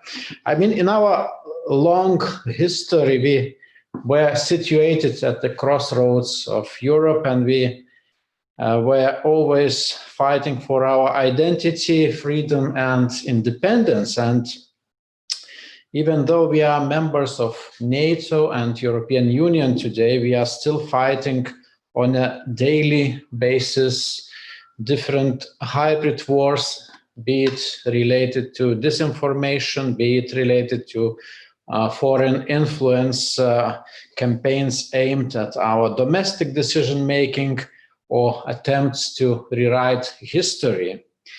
It is a war with no bullets, guns, tanks, or soldiers, but we also observe that energy and investment in strategic sectors can be used by some countries as a tool to expand their spheres of influence and shift geopolitical dynamics. I think energy security is important for almost all countries. Lithuania is no exception. Even more so, we were extremely dependent on one supplier still very, very recently, and inherited infrastructure that actually isolated us from the rest of Europe. Since our membership in the European Union in 2004, we have taken bold steps to revert that trend, to implement game-changing projects, to diversify our energy supplies and routes, to integrate into the European Union's energy market, and to reduce political risks. We can really boast and share good practice in the field of energy security with our partners. We built power bridges with Sweden and Poland, and will complete the construction of gas interconnection with Poland next year. Our LNG terminal in the seaport Klaipėda is operational already for the 7th year. And LNG terminal was a game changer, which actually ensured diversity of supplies. Now we source natural gas from Europe, Africa, Middle East, and even United States. Before 2015, that was impossible. We had only one pipeline coming from Russia. Yet our quest for energy independence, which already took decades, is still far from the end. Today, we still face challenges in our electricity sector. Since closure of our only nuclear power plant in 2010, Lithuania imports more than 70% of electricity annually consumed in the country. Of course, we had discussion about an energy mix of the country. We still are not there yet. We don't have yet final decisions. Lithuania has developed ambitious goal to develop internal energy production from local renewable sources, such as onshore and offshore wind, solar. We also burn municipal waste, biomass, and syngas. And in our plans, 45% of our country's demand for electricity will be generated from renewable sources by 2030. In respect of energy independence and security, the period until 2025 will be especially important for Baltic states, since we aspire to desynchronize from the Russian electricity networks and to reconnect to Europe. And these next 4 to 5 years are final steps in the quest of our energy independence. In this view, however, we are fighting yet another battle, and that is a battle against a geopolitical project of Russia. It was mentioned already in the first session. It is a nuclear power plant that has just started its operation very close to our border in Belarus. The object is not just a threat to our energy security, because we have very peculiar situation when this powerful nuclear power plant is being built in the area which has no energy deficit. So that means Belarusian nuclear power plant is built for exports to European Union market. And at the same time, we have very serious doubts about safety culture in that nuclear installation. We have had European Union stress test team in the nuclear power plant. They found major safety deficiencies, and these deficiencies were not addressed, and power plant just started operation.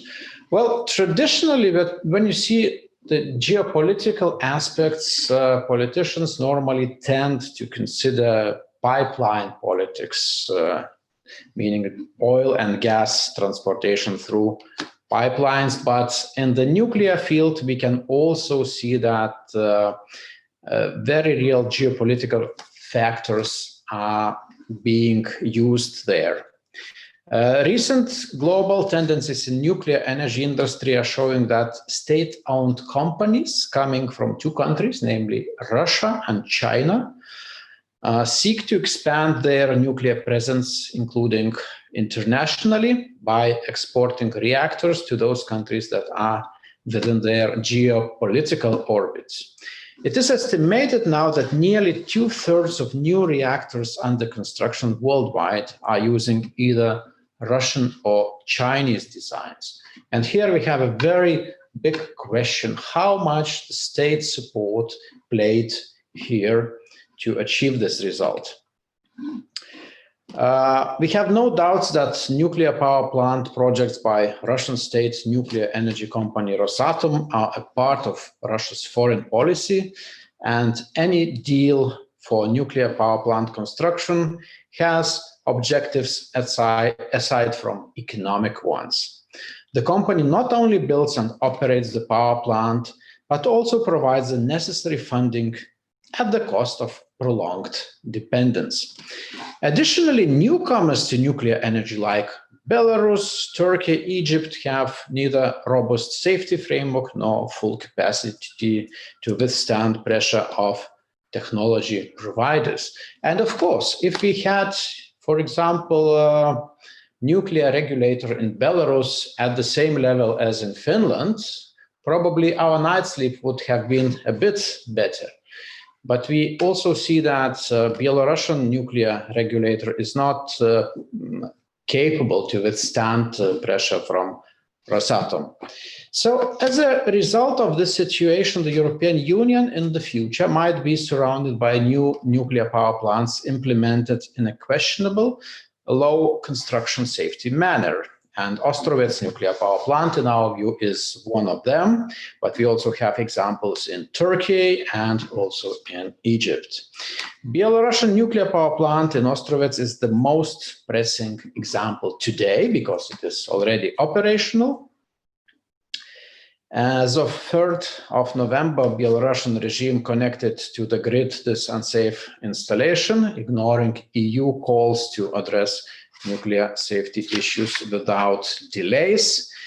It is quite symbolical that the incident occurred already next day after official launch of nuclear power plants, and that, in our view, further confirms low safety culture and lack of independent oversight in this project. And when European Union is facing challenges from outside, no matter from south or east, the European Union, we believe, should speak in one voice.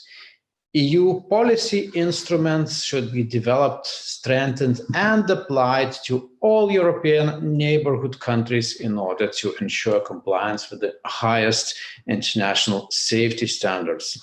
Lithuania would favor the EU's comprehensive policy on nuclear safety in the EU neighborhoods. The European Union should be ready to mitigate possible nuclear risks from beyond the physical EU borders. And here I will finish with that. We see a lot of room for cooperation with our Greek and Cypriot colleagues. So that is my introductory statement. Thank you very much. Thank you very much, Vice Minister. I'm sure there are going to be a lot of questions afterwards following your interesting presentation and about Lithuania and its energy mix, and also the geopolitical influence of the Belarusian plant built by Russia in your backyard. Our next speaker is Mr. Kostis Stambolis. He's the president of the Institute of Energy for Southeast Europe. Mr. Stambolis, if you want to go ahead with your presentation, and I'm sure you can give us a view of the of nuclear energy in Southeast Europe. All right. So first of all, I wish to thank you the initiative taken by the Embassy of Lithuania, and especially His Excellency Mr. Rolandas Kačinauskas, and of course my friend Andreas Banuccius from ＫΕΔΙΣΑ. Thank you very much for this very timely initiative. I was very, very relieved to hear the comments by the Deputy Minister of Foreign Affairs, Mr. Zananavicius, about Lithuania's quest for energy independence. And I say relieved because in the present milieu in European Union and globally, the words energy independence is being systematically derided. Many governments and many think tanks believe that energy independence is something passé, is something that we should not be talking about, especially in European Union, where everybody should depend on everybody else, and all our systems, electricity, gas, are interconnected. So the fact that Lithuania is taking this stand is providing a lot of comfort, I would say, and it is certainly showing the road ahead, in the sense that it shows how within a much broader energy system, like the one in the European Union, there is ground for government, state initiatives which aspire to provide the citizens with security in terms of energy. And this is not well understood, and therefore your comments, Mr. Minister, have been very, very important and very timely. So I will not waste any more of your time and move directly to my presentation, which has to do with decarbonization in Southeast Europe and the role of nuclear power. Our institute has been working over the last 15 plus years on all aspects of energy in Southeast Europe.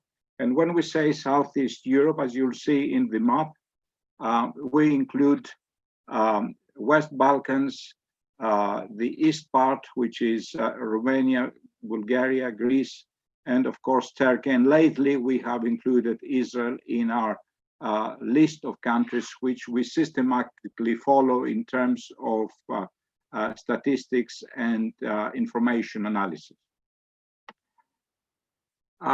So why Southeast Europe is so important? We think it has great strategic interest for the rest of the Europe. This is definitely one of the reasons. At the same time, it has an economic interest because this part of Europe is still growing faster than other parts, because many of the countries back in the early 90s were far behind in terms of economics. They're still catching up. Incredible as this are, they're still catching up, because don't forget, in 2008, 2009, we had a major economic crisis. This put the economies backwards, and now they're growing again. And now backwards again because of coronavirus. So anyway, our region has strategic importance and economic importance. Turkey is a case by itself. We definitely include Turkey in our parameters of study, but as far as integration with the rest of Southeast Europe is not taken.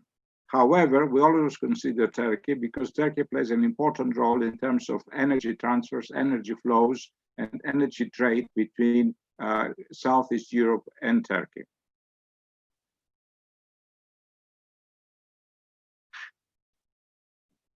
In our work, we have been focusing on analysis and information flow to our members. And as part of our analysis, we have embarked on major projects like the Southeast Europe Energy Outlook. The first publication was in 2011, a more complete one in 2016-17. And now we are working and hopefully will be completing very soon the 2020-2021, which is going to be published in April next year. This is a kind of energy atlas of the region. At the same time, we have been working with our colleagues in different countries in Southeast Europe through the Southeast Europe Energy Dialogue, which started in 2007 in Thessaloniki, and we continue. The next one is in 2 weeks' time, in December 9th and 10th, and everybody is invited to attend and participate.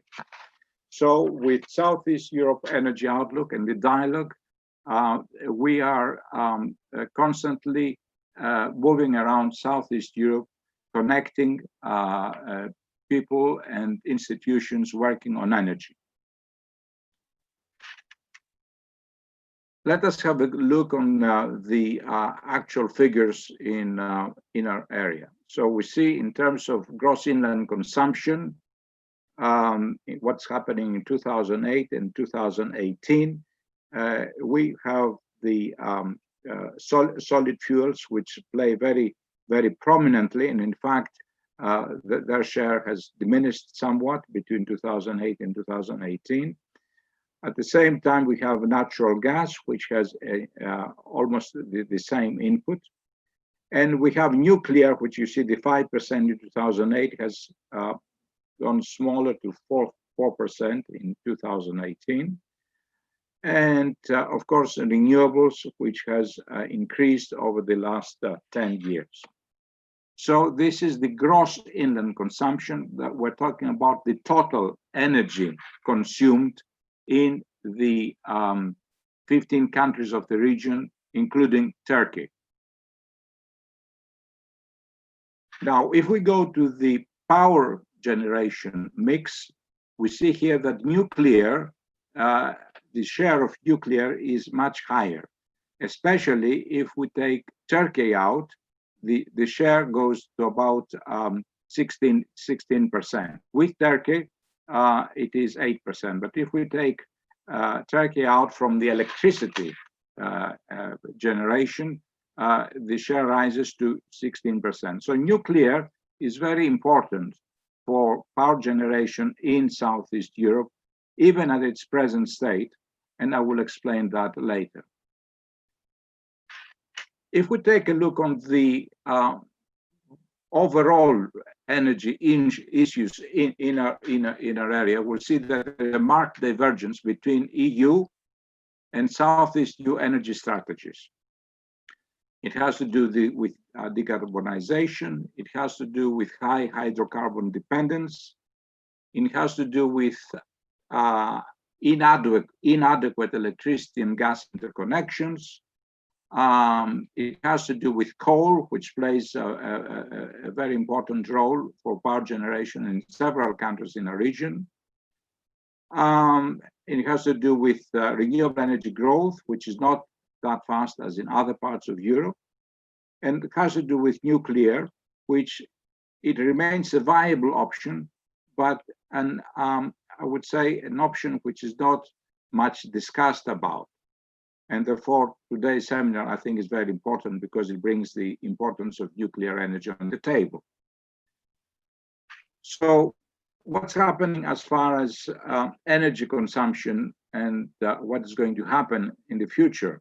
So we see from modeling that we carried out the situation, including Turkey.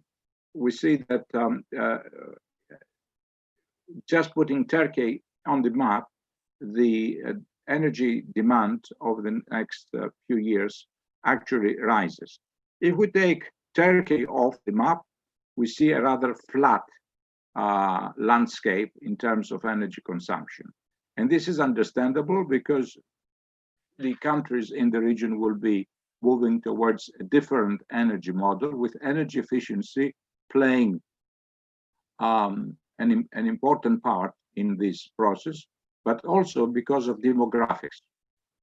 Turkey's population is growing much faster than any other country in the region. The population of the countries which you see here are more or less stable. So demographic, economic activity, energy efficiency do play an important role on how we forecast energy demand in the future. And when we come to energy policy, the current framework is focusing on 2020 or 2030 and the long-term goal. And as you all know, we have now new revised targets which have yet to be approved, but nevertheless, the dynamics are for much higher energy, much higher reduction of greenhouse gas emissions. And what it means for other parts of energy is, for other forms of energy, is that really we're talking a lot more renewables, a lot more energy efficiency, and containment of emissions in all forms. The energy policy framework, as I said, are going to be revised. I believe that not other people in the Institute may share this thought, but I believe that the EU is definitely self-flagellating itself by imposing such higher targets, because the gas emissions from Europe are going down over the last 10 years, on the one hand. Then they are about 8.5 to 9% in terms of global emissions. So it should be other countries and other bloc of countries which should be putting more effort into lowering gas emissions. We already have targets. They are ambitious enough. Now we're going to make it even harder, higher. And this, I think, will reflect badly on economic development. So the higher the targets, the less money you're taking out of economic development. There is a lot of discussion going on now that by putting higher targets, we're somehow going to develop a totally green economy, and this is going to provide a much higher GDP. I don't think that that our analysis does not support this necessarily. Where does nuclear stand in all this? EC communication back in 2018 was saying that renewables together with nuclear energy will be the backbone of a carbon-free European power system. So it remains to be seen in the current revision of targets and revision of energy policy in Europe, whether the EC will stick to this approach. If they stick to this approach, that means that we are going to see a more favorable climate towards nuclear, with nuclear increasing from 100 gigawatts to 120 gigawatts over the next 10 years. But this remains to be seen. So where do we stand in terms of policy? As far as our region is concerned, compared to the rest of the European Union, we see what we call an inverted pyramid arrangement. Therefore, the priorities are slightly inverted when it comes in a region. And the whole effort over the next few years in our region will be how this inverted pyramid can be put in the right place. Energy policy framework, what does this stand for Southeast Europe? obviously, a lot more work needs to be done towards decarbonization.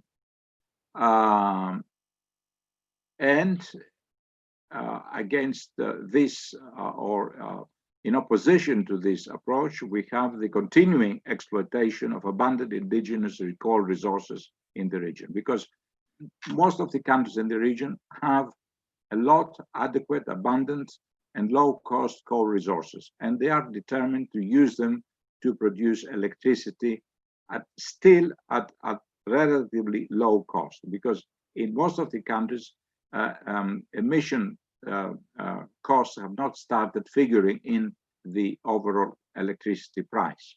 But of course, this is not going to last forever, and sooner or later, they will start filling the cost of emissions in their electricity.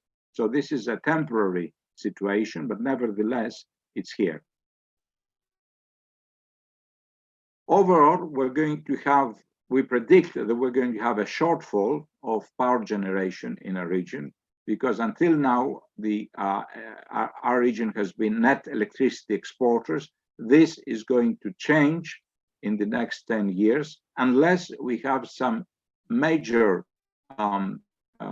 installed capacity entering into the picture. What I was saying earlier, that the countries in the region appear very determined to use the last ton of coal. You see here what's happening. We have several new permits, and we have actually coal-fired plants under construction right now. As far as nuclear is concerned, we see here the picture. We're talking about approximately 5 gigawatts of installed capacity in nuclear in Romania, Hungary, Bulgaria, and Slovenia. It's the nuclear reactor shared between Croatia and Slovenia at Skopje. There is a base for nuclear power in the region, and the effort is how we can increase this. Romania is moving ahead. Hungary is moving ahead with a very existing and programs. Bulgaria has been trying to discuss the entry of a new power plant, nuclear. This is not certain, but they're definitely trying. So where are these located? As you'll see here, they're located in Slovenia, Croatia, Hungary, Bulgaria, and Romania. And of course, Turkey is going to come very soon in the picture with a major power complex, nuclear power complex, now currently under construction in Akuyu in South Turkey. This is the present situation as far as nuclear power generation in Southeast Europe is concerned. I will just go very quickly over these slides. The presentation will be available for everybody to see. What is the future? As I was saying, the countries in the region are making plans, but the biggest project so far is undertaken by Turkey, where you see four large 1,020 megawatts units to be installed in Akuyu, and the Sinop project is currently pending because the Japanese have pulled out, but nevertheless it's there, and we think it's going to be revived very shortly, definitely before 2023. So the other countries are moving ahead, as you see here. Some have very definite expected commercial year of operation, like Romania, which is something like 1.5 gigawatts. The same with Hungary, and Bulgaria is in limbo right now. Currently, EA has embarked on a study to examine the role of nuclear power in the region. We are building on a previous study, which we did earlier this year, called the Integrated Electricity Markets in Greece and Southeast Europe, and the role of international electricity interconnection and the impact of industry, which was backed by a group of major Greek and international industries. The study included detailed modeling on the regional electricity system carried out in collaboration with E3 Modeling. E3 Modeling is the company that does most of the modeling for the EU, for EC, and on the basis of which EC is making various predictions. And within this framework, we examined in some detail nuclear power. And this is some of the results we came up, and we see that nuclear plays a very prominent role when it comes to power generation in the region, because it provides very useful base load. We have, as lignite is being moved out of the picture, we have gas coming in to take part of its load, and nuclear. But gas has substantial emissions, as we all know, and over the long term, it's going to be withdrawn. So what this leaves us is nuclear and renewables, hydro, nuclear, renewables. And we think this is a winning formula, but not many people are talking about this. And not many people are talking about this because they say that nuclear is not flexible. We disagree on that. And if we look at the experience of France, which has been operating nuclear power reactors over the last 60 years, we see that nuclear power plants can be flexible and can be integrated very easily in the daily operation of the market. Finally, Jan is going ahead in a comprehensive study, and we have a program to study how nuclear is going to blend in with other forms of energy in Southeast Europe. We believe that nuclear power has a very useful role to play in Southeast Europe energy management, and hence we have embarked on this major energy research project. We will look into capacity, we will look into integration in the rest of the system. We're not going to look into emissions, we're going to look into how nuclear is going to work hand in hand with hydro and the rest of renewables. And we will study the power stability requirements, the relative cost from higher RES and the use of nuclear power. And we aspire to broaden the discussion within Europe on the constructive role of nuclear power in energy transition and beyond. And with this, I conclude my presentation. Sorry, it was long and complicated, but it will be there available for everybody to have a look. And I thank you very much for this wonderful opportunity. Thank you, Mr. Stambolis, for this very interesting presentation about the energy mix in the Balkans and the rest of Southeast Europe. Definitely, as Europe is looking to reduce its CO2 emissions, nuclear could play a role in the energy mix. And on that, we'll take questions at the end. But on that note, we discussed a lot about nuclear safety issues before, and we mentioned the Belarusian nuclear power plant case. Now we're going to get a much more closer look with Mr. Kamil Klisinski. He's a specialist in Belarusian affairs at the Center for Eastern Studies. But he's based in Warsaw, Poland, and also he knows a lot also about other plants as well. But the focus would also be on the Ostrovets plant. Mr. Klisinski. Thank you very much. Thank you for invitation to such interesting event. Last but not least, I would like to present more precise information about this quite controversial project, as it nuclear power plant in Ostrovets is. This power plant, first power plant in Belarusian history, appeared in a very difficult context, a difficult context of history of Belarus, a difficult context of social and environment circumstances, and also, of course, political factors. First of all, I would like to present very generally, of course, due to time limitation, difficult past of Belarus in context of nuclear energy. because Belarus was one of the biggest, maybe even main victim of disaster in Chernobyl in Soviet Union at the end of Soviet Union in the 80s, and contamination, especially in southern part of Belarus, still is there, and still Belarusian food, part of Belarusian food produced, especially in agriculture, in Belarus is contaminated by this disaster, by result of this disaster. This is very deeply also in social and national memory of Belarusians. And it was one of factors of collapse of, maybe not collapse, but decline of respect to Soviet authorities in Belarusian Soviet Republic at the end of the 80s. It is a disaster, and how it was solved, and how it was hidden from the citizens at that time, and also environmental context and a political context. We should also understand that Belarus is very highly dependent on Russia. It's not a typical ally. Of course, officially we can call that Russia and Belarus are allies. They are in alliance.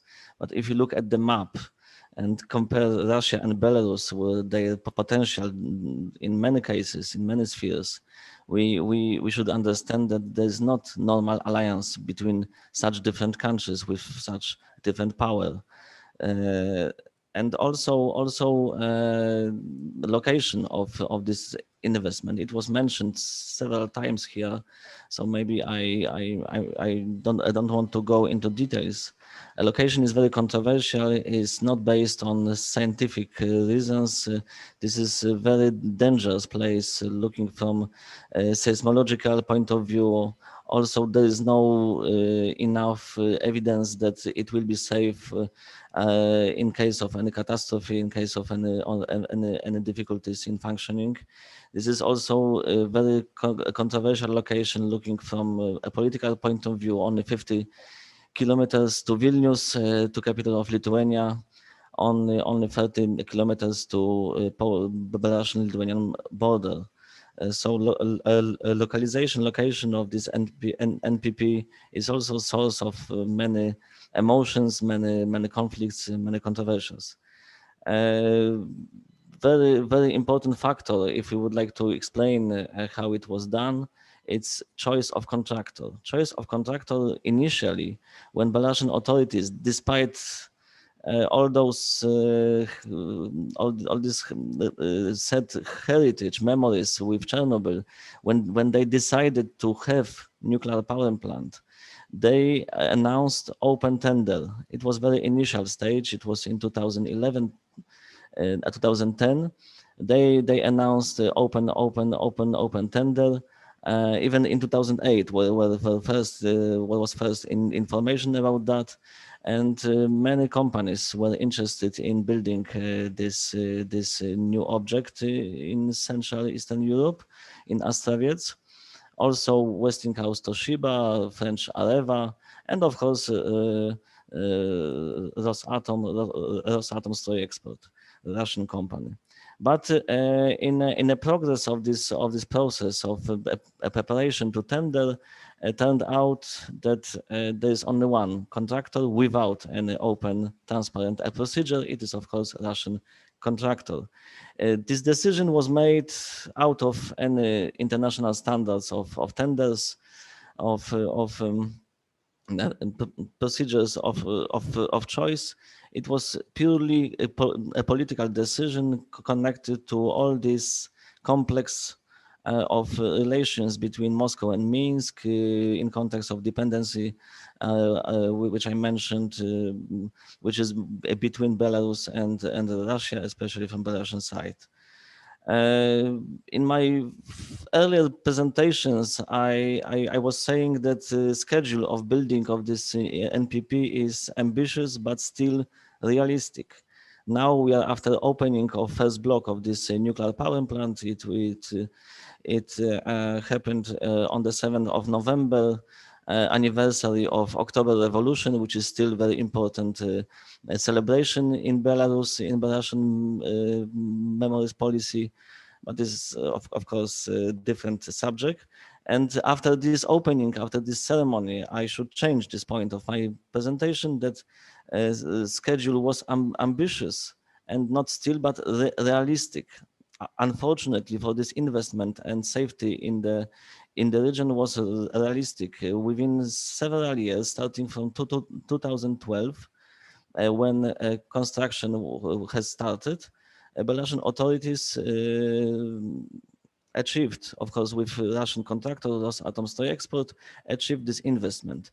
It was quite fast pace of building this kind of object.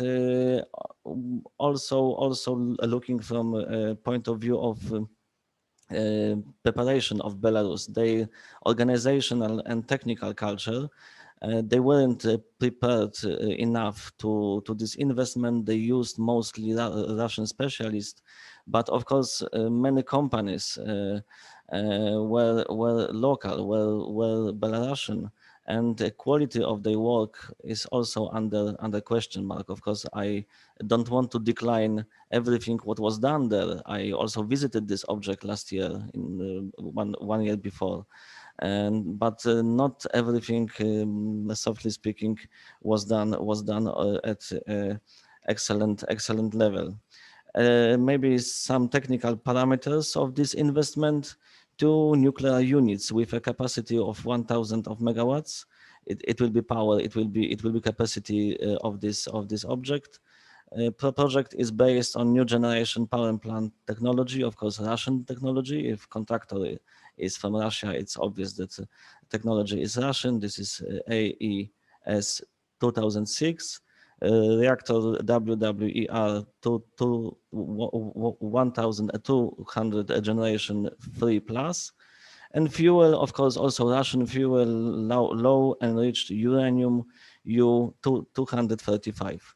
What is very interesting when we look at Belarusian energy security concept, energy security strategy till 2035, we can notice that there is a very artificially set indicator of consumption and indicator of production. They are on equal level. This is very old Soviet school of planning, when everything should go according to plan, but of course life and practice is a completely different dimension.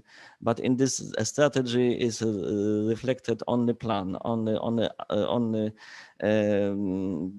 ambitious plan, where consumption in the country is growing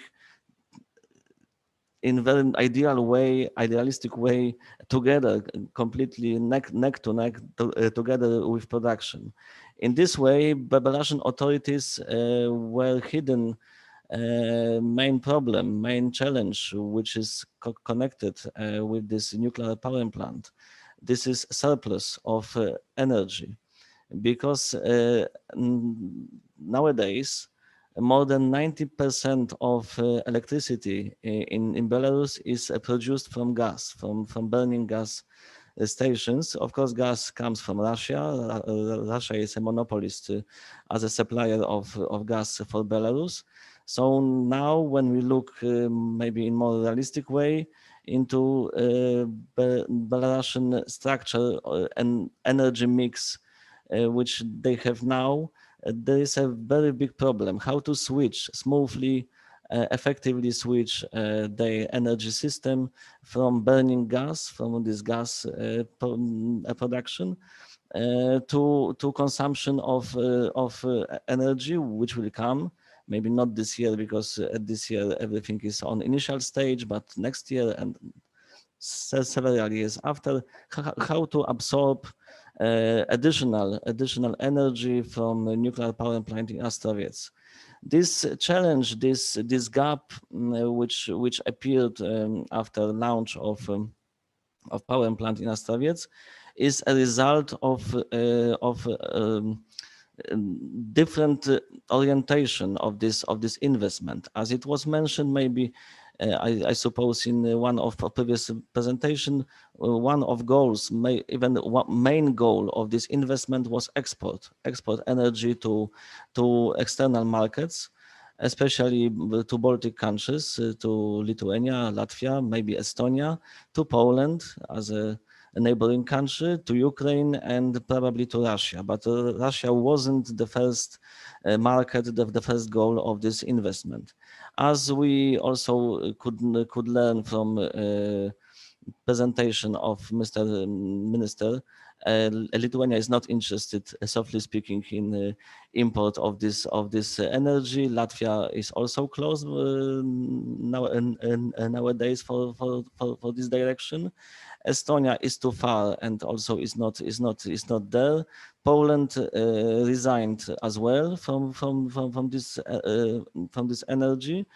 Ukraine theoretically could import Belarusian energy, which will come from nuclear power plant, but Ukraine so far is closed for import of energy due to internal factors, due to a protection of internal market of electricity. Russia theoretically also is open, but there is a very big problem of price for this energy, because we also should add that this nuclear power plant in Astravets is not built for Belarusian funding. This is built almost in 100% for Russian loan, long-term loan for 15 years of payment, of repayment. This is the biggest loan in history of modern independent Belarus. This is loan for $10 billion. As Belarusian authorities are claiming, Belarusian side used so far 6 billion, but still it's very high amount, and starting from 2022, Belarusian authorities should start repayment of this loan, which will be a very big burden on Belarusian finances or on Belarusian budget. And of course, even now, Belarusian state experts, not even independent, which are critical to this investment, but even Belarusian state expert, governmental experts on energy field, they counted that price of this energy will be higher by 5 or 6 cents at each kilowatts for this energy than normal energy, which is produced, for example, from gas in Belarusian energy sector. It means that this energy will be much more expensive, or maybe not much more, but at least more expensive than Russian energy, which is produced in Russia. It's not very promising for their plans on export.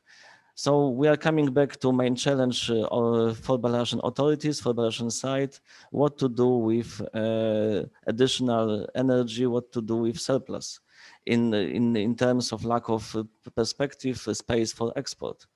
Even in 2018, on April, Alexander Lukashenko, in his annual address to the nation, openly admitted that his ministers have not been able to present a convincing concept for the utilization of the plant and its integration with the Belarusian economy. Despite 2 years, despite that the statement was made by Lukashenko 2 years ago, it's still there. This problem is still very difficult, and Belarusian authorities didn't find convincing a strategy what to do with this surplus. Of course, they announced some ideas, for example, incentives for buyers to increase energy consumption at night, where the biggest surplus occur. What is very interesting, but also very ambitious, they would like to develop infrastructure for electric buses and cars. In Belarus, also to find another space for consumption. They would like to complete electrification of residential buildings, including heating systems. They would like to create a reserve peak of capacity of 800 megawatts, including 400 megawatts to 2018.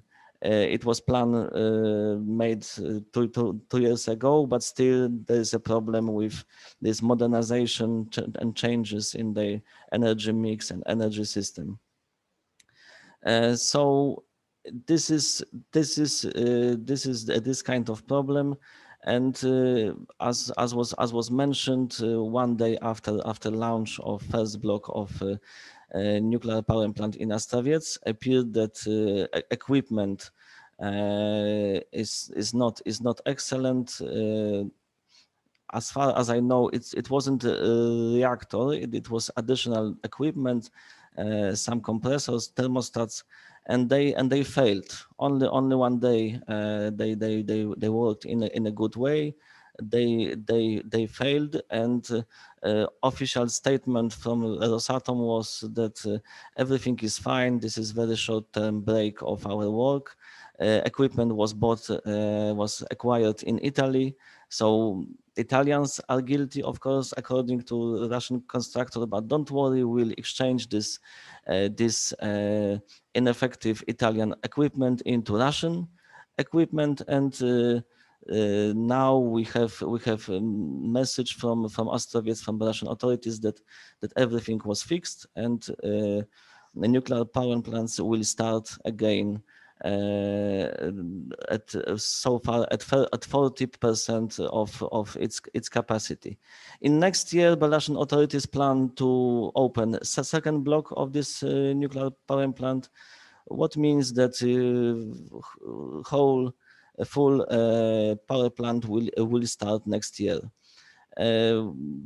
This is and it will be still a challenge, not only from environmental and energy point of view, but also in political context of difficult relations between Belarus and Russia, and also between Belarus and Lithuania, to some extent also between Belarus and Poland. Maybe I will finish at this point. If you will have some additional questions, of course, I'm ready to answer. Thank you very much. Thank you very much, Mr. Klisinski, for this presentation of this controversial Belarus nuclear power plant, not only in terms of safety issues, but also, as both Deputy Foreign Minister of Lithuania mentioned, and you as well, that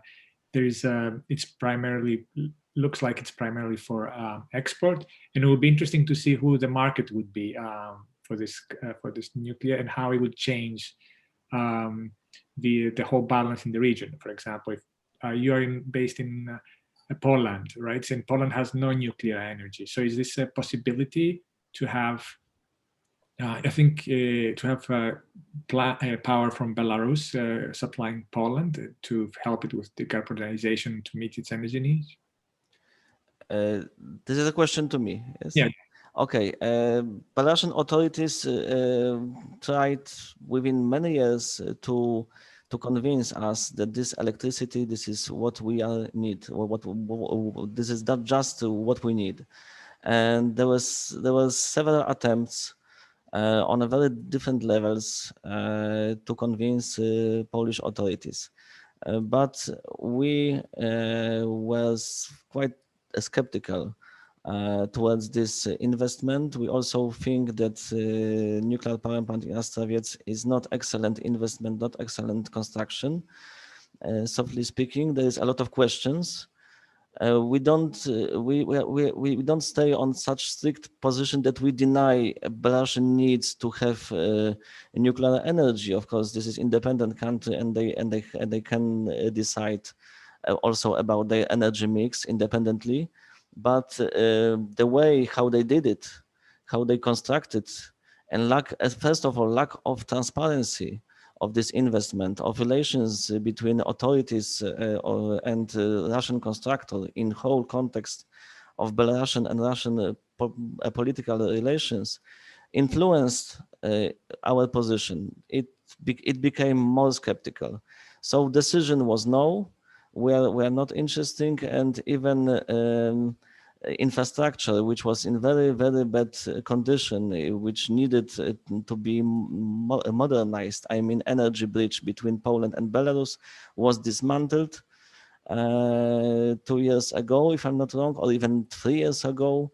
And now we even don't have effective working energy connection between Belarus and Poland. So far, Poland shouldn't be considered as a market for Belarusian energy from nuclear power plant. Thank you, Mr. Klisinski. I have a question for the Deputy Foreign Minister of Lithuania. You mentioned earlier that I think 70% is imported electricity, and now with the decarbonization efforts, it looks like the energy needs are going to be increased. Is mainly the gas as a transition fuel the solution for the energy security of Lithuania at this stage, as it makes the movement to more other forms of energy? Thank you for this question. Well, the situation in our region is quite specific because Lithuania is very well interconnected with other European countries. We have abundant supply of cheap electricity already coming mainly from Sweden. Price is extremely competitive, and to a certain extent that prevented our own creation of baseload generation, because economically it is not viable to compete with imports. Of course, we understand that this situation when Lithuania imports 70% of electricity is not sustainable from the national security point of view, even though we are very well connected with the rest of Europe. Therefore, there are different plans how to increase our own baseload generation. Well, we have quite developed and abundant supply of natural gas, and that would naturally be seen as a probable transitional fuel, and we still have abundant generation capacity in gas installation. Therefore, we can use this one. We also consider installing some batteries. We have a hydro accumulation power plant in the middle of Lithuania of 900 megawatts, which again can be expanded. So there are different options on the table. Unfortunately, our population voted against nuclear power plant in the referendum, so it is highly unlikely that Lithuania would be building our own nuclear power plant. But with nuclear power plant, it would be also quite complicated because the general level of prices in the region is very low. So we get the wholesale price of electricity is extremely competitive. So we keep all options open, and I think that for our baseload generation, we will actually employ the mix of batteries. Probably will increase capacity of our hydro accumulation power plant, just taking very cheap night electricity, and gas generation will also be increased, especially taking into account the current prices in the gas market. And you mentioned that the plant from the Belarusian plant is mostly going to be for export. Do you think this is going to create an imbalance in the market, or an over kind of glut of extra electricity coming in your region? Well, in terms of electricity coming from Belarusian nuclear power plant, our parliament was quite clear. They voted unanimously prohibiting trade in electricity coming from that nuclear power plant. So this is not an option for us to rely on that energy supplies. But, we are operating in the common market of the European Union. So that electricity from nuclear power plant in Ostrovets might come from other European countries. to Lithuanian market, and we have to develop mechanisms how to avoid that. I mean, talking about destabilization of the market, of course, if we do not prevent this electricity entering our markets, then we have roughly 2 gigawatts of extra capacity at our border. And if we do not manage market properly, then even though the price of electricity, Belarusian electricity, would be quite high, I mean, the cost of production of that electricity would be quite high, we do not exclude that this surplus electricity could be sold below cost. And that in the long run would undermine our energy security. Therefore, I think we are planning to do whatever it takes to defend our market against electricity coming from Astrovets nuclear power plant. Mr. Stambolis, you mentioned in your presentation that for Southeast Europe, in order to have for the decarbonization efforts, that nuclear energy could play an important role. But given the fact that, I mean, we have cases, in obviously in Romania, in Bulgaria, in Hungary, the joint plant between Slovenia and Croatia, and then Turkey, which is now embracing nuclear energy. But what do you see is there potential for further expansion in the area, and how could that play in their own energy mix, especially with given that a lot of those countries are relying on natural gas for their supply?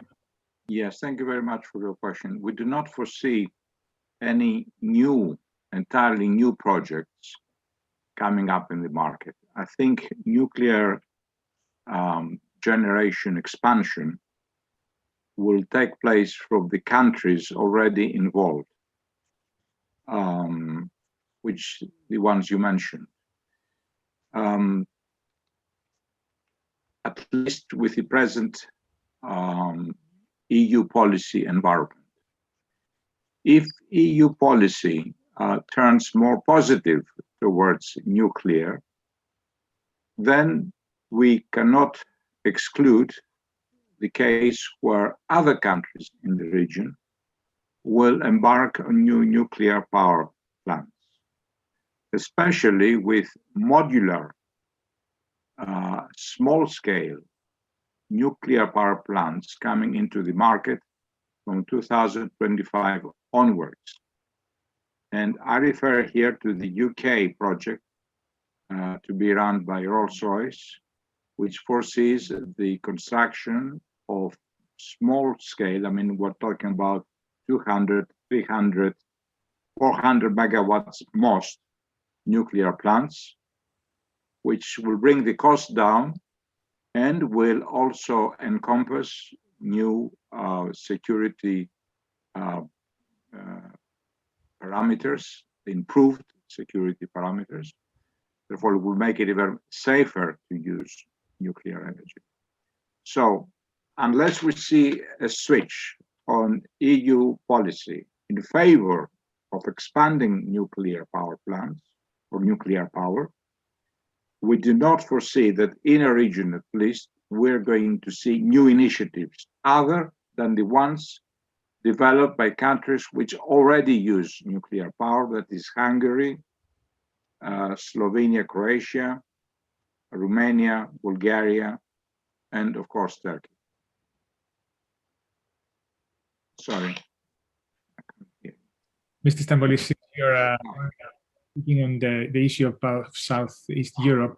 There's a question from the audience saying that as a lot of the panelists have mentioned about the potential danger of nuclear energy, what would be your thoughts on how to find a right balance between a need for nuclear energy and a need to eliminate dangers related with some nuclear power plants? Should the EU import nuclear energy from third countries if it's generated in nuclear power plant, which poses certain safety and security problems? I guess you mentioned the case of Turkey earlier, but this is a question. audience. Well, I think once a country embarks on the construction, once a country enters the nuclear cycle, there are several safeguards as far as security and is concerned. Don't forget that all nuclear power plants are being supervised by the UN Atomic Energy Authority in Vienna. And all plants have to abide by very strict rules. So I don't think that this security fear or dimension plays very seriously in any country's plans. There's a question from the audience saying that given that nuclear energy, there's a consideration that it has an unsafe potential in energy development, and in view of diversification of energy resources as an obligation in order to reduce CO2 emissions and also boost energy security, and this could affect the geopolitical interests. The question is, how could we make this value chain sustainable, safe, and perhaps more user-friendly, having specifics there of nuclear energy? And this is addressed to everybody. I don't know if anybody would tackle this. Can I answer first? Okay. Yeah, I think this is not very much a valid reason in such type of arguments. And the reason is very simple. In any country, almost in any country you are now located in Europe, the citizens use electricity produced from nuclear energy. I mean, Lithuania told us very clearly that they import 70% of their electricity. In Greece, we import something like 30 to 40% of our electricity from other countries at times. And this electricity is partly used from nuclear.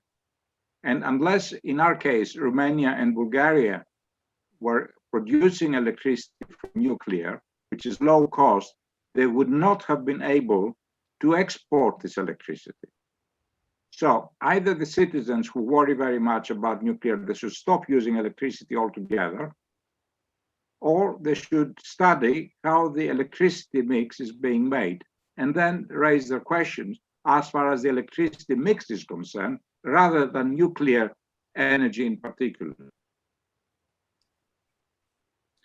Does anybody else want to answer this question? Or if I may, but I would like to come a little bit back to the question of the nuclear safety. And I mean, when we talk about International Nuclear Energy Agency, it has two arms, and arm of non-proliferation functions quite well. Another one which deals with pure nuclear safety, well, our impression, taking into account example of Ostrovets nuclear power plant, is rather different, because that same agency simply refused to undertake certain studies related, for example, to the location of nuclear power plant, only because the site was already selected. So basically, we don't have, a very clear opinion from that agency about whether the site was selected rightly or not. And then talking about imports of nuclear energy, well, we are 100% sure that we import also electricity produced in the nuclear power plants and nuclear power plants in Sweden. That is for sure. But we agree with the previous speaker that it is really important to see how these nuclear power plants are maintained. We are quite sure that nuclear power plants in Sweden are well maintained and do not pose a real nuclear threat. While, in the vicinity, Lithuania sees a very different example. And here we also have to consider what kind of instruments we can develop at the European level, because it is sure that when the constructor simply disregards safety features, that makes the construction of nuclear installation much cheaper. In turn, that installation produces cheaper electricity, and that in turn could harm, electricity producers that operate in the high safety environment. Therefore, I think our approach to imports of nuclear energy should be rather nuanced. Okay, if I may add something about Astravets, this is very specific example. Generally speaking, of course, I'm not expert in nuclear energy. I'm expert in Belarus. I speak about this investment because it's located in Belarus. I'm not an engineer or scientist or in this area, but I think that this energy demands trust. Trust is very important. And once we have a nuclear power plant in Astravets in context of full lack of trust to investors, to Russian contractor, lack of trust to host of this project, the Belarusian authorities. We should also remember that this investment, the first block of this nuclear power plant was open 3 months after presidential election in Belarus. Very dramatic elections, very sad elections. When we have almost revolution in Belarus, almost, but still very difficult internal situation, when you have full lack of dialogue between Belarus and the West. There is unprecedented collapse of dialogue between Minsk and Brussels, Minsk and Warsaw, Vilnius and Washington, and other capitals in Western countries.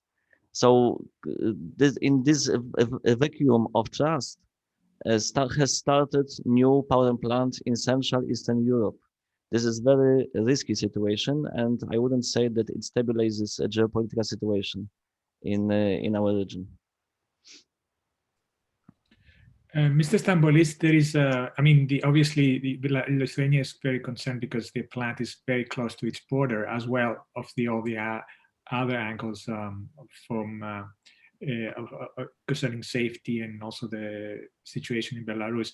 But in the Southeast Europe, also the plants are, the countries are very close to each other, and I was wondering if the decision in one country to construct a nuclear power plant, how it is affecting its neighbors, and if the neighbors should have a say in a way, or given that or Europe in general could take all its countries in consideration when a plant is built by another country which is a member of the European Union, or a neighbor, like in case of Turkey, or what we see now with Belarus and Lithuania. Well, Greece in the past has looked into Bulgaria, into Romania, as far as the safety of the nuclear plants operating there. So many years ago, we had committees who examined these power plants, and at the end, there was approval backed by EU program on this in this respect. This is not, as far as West Balkans and Romania and Bulgaria and Hungary were not very much concerned, because any expansion of nuclear capacity takes place in existing sites.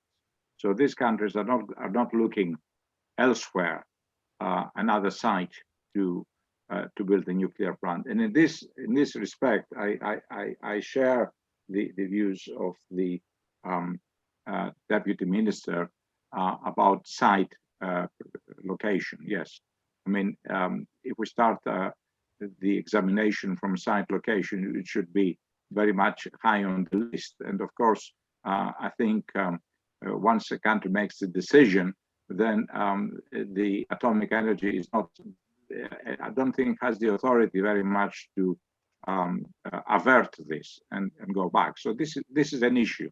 I understand that. Now, as far as Turkey is concerned, Turkey has embarked on a very ambitious nuclear program.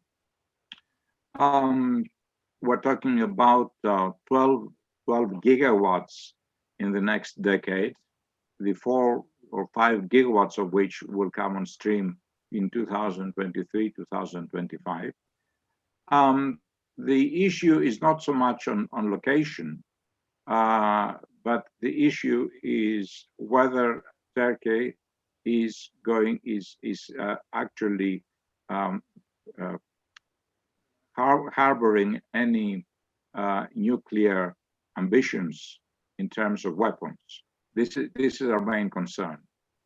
So it's not a concern whether the area is going to be infected by radioactivity. This is a permanent concern for everybody. But the concern, as far as Turkey is concerned, not only for Greece but for other countries, is whether Turkey, by promoting such an ambitious and large-scale nuclear program, is harboring at the same time some plans for nuclear weapons. We mentioned Russia, but in terms of China, China has also very, it was discussed in the first panel, but China has also very ambitious nuclear plans. How do you view the expansion of nuclear technology into Europe? We can start with Mr. Stanley's and then go to the Deputy Minister. Is this question addressed to me, Kostas? Yeah, it's to you. Yeah. Well, China has the nuclear program of China is old and is building on this, is providing new technology. China sees the nuclear as in the heart of its program, long-term program for lowering emissions. I mean, China is supporting the concept of cooperation between nuclear and renewables, and they're doing this very openly. Now, the question is whether Chinese nuclear technology is going to be transferred somehow to Europe. The answer is no, because in the UK, where they're investing in nuclear power, they're doing so using French technology, and they tried to enter the Chernovoda plant in Romania. They had about 8 years of negotiations, and at the end, this ended nowhere, and they have pulled out from the Chernovoda plant altogether. So China's openings towards Europe to trying to export nuclear technology have come to nothing, I think. I have a question for the Minister, Lithuania. You mentioned that your objections to the plant in Belarus, but on a EU level, what do you think Europe can do in terms of, is it like to make this plant more safe or stop it altogether, or what can the EU do? Can it be done on an EU level, and what role can Lithuania play in this in Brussels? Well, the situation is twofold. I mean, we have one example of unsafe nuclear power plant, which is, well, practically already built, and one unit of it will be operational very, very soon. We also have several projects in the pipeline, and first of all, I think that Europe should have a very clear position on how we see those nuclear installations in our vicinity, where by definition, to a certain extent, we will need to finance somehow the improvement of safety in those nuclear power plants, or face otherwise consequences. So the question is, first of all, we need to be very vocal and very clear that all nuclear installations should be built properly, and that should start from the selection of sites where nuclear installation is being built. Another point is economic. While decarbonizing our economy, we speak about certain measures against third country producers. One of those measures is carbon border adjustment mechanism.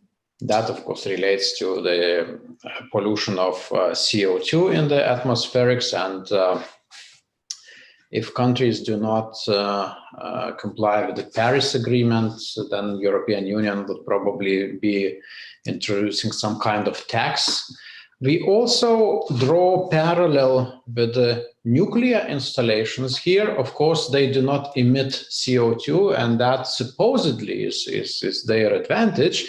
But at the same time, if the plant is built on the wrong side, ignoring basic nuclear safety standards, that gives unfair competitive advantage. And we also have to think what to do with those installations. We also need to think what to do with other installations like chemical plants that do not comply with the highest environmental standards. So this is our ideas for discussion, but we also see that despite very clear risks of nuclear safety, we also have economic questions here. We have questions of competitiveness here.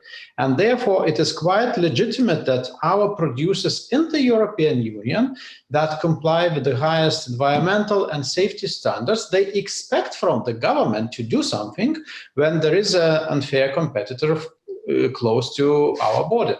So I think this is a question, a discussion of the future.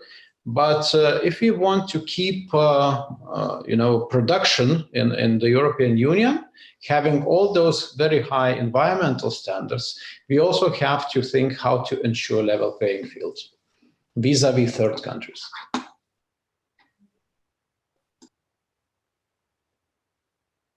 And now, Minister, with the you mentioned the interconnectors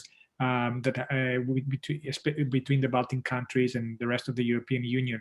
Now, do you think that the potential of another a crisis of energy supply, now Europe has kind of eliminated this kind of risk anymore, and now it's more of other issues, in terms of reducing CO2 emissions, or the questions of safety. But in terms of Europe and the Baltic states meeting their energy needs, do you think they are now actually out of the woods now in terms of another possibility of a supply crisis in the future? Well, I think that we are already well interconnected with other European countries, countries of the European Union, and here I mean the whole Baltic region, because Lithuania has interconnectors to Sweden and Poland. We will be building another interconnector from Poland under the sea. But Estonia is connected to Finland. So I guess major disruptions in our market are quite unlikely. Of course, our electricity grid operators are still working on improving safety of operation of our electricity grid, and that is in connection with our plans to synchronize our operation with the Western European electricity grid. So no, I don't expect that we can face serious blackout or any event of this magnitude. But we still need to work, at least in Lithuania, not to be that much deficit area. Although we have very good interconnectors, it is for a very good reason that countries generate most of their electricity themselves. And I think this is the way how Lithuania should build its energy policy.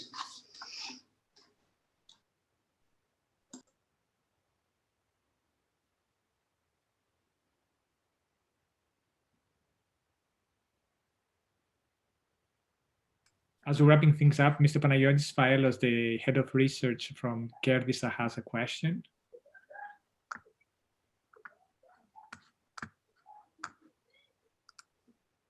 Open your microphone, Panagiotis. You need to open your microphone. You're muted. Yes. Hello. Thank you for the very interesting seminar on nuclear energy. What I'd like to ask, especially Mr. Stambolis, is how the nuclear energy that is developed by Turkey will affect the balance of powers in the Eastern Mediterranean. I'm talking about the possibility that Turkey might become more aggressive using the power of the nuclear power. Not I don't talk about an accident that might happen in the nuclear energy, in the nuclear power of Turkey. I mean about how it can Erdogan can use this power to change some things in the area. Okay, thank you very much for the question. Very appropriate. You see, Turkey is dependent 70% for its energy. It imports 70% of all forms of energy, including electricity. So the overall plan is to strengthen the energy infrastructure of Turkey, and if possible, in the case of electricity, make Turkey as a net electricity exporter to the region. Turkey has already electricity connections with Bulgaria, with Greece, with Georgia, and with Azerbaijan, with Syria, and with Iraq, with all the countries in the region, and with Armenia. So the gamble here is for if they manage actually to increase their installed capacity, especially from nuclear, backed by coal, gas, and renewables, then Turkey could become a net exporter, or at least take advantage of the appropriate price regime and make exports to other countries. So this is, on the one hand, this strengthens very much the energy situation of Turkey. But the fact that they are developing, they have entered the nuclear cycle and they are developing this huge program means that they are upgrading their whole energy basis. And I think this is the most important thing to consider, because if you have an advanced nuclear program, this has reverberations to the rest of the energy production. Of course, it reflects on strategy. The more emboldened Turkey becomes in energy, the higher the capacity to dictate decisions, even at energy level, in the neighboring countries. Thank you. Thank you, Mr. Stamboulis. Thank you very much for your answer. Thank you. I think we're coming close to the end. I don't know if I see still, I'm happy to see that a lot of our panelists from the first panel are still around. And I was wondering if, if any of you have any questions or before we wrap things up. I think Mr. Geropoulos, Mrs. Jane Akano made an interesting comment. I don't know if you may read it from the chat. Yeah. Or I see another attendee has another question. Mr. You want me to read it for you, or you can unmute your microphone and talk to us?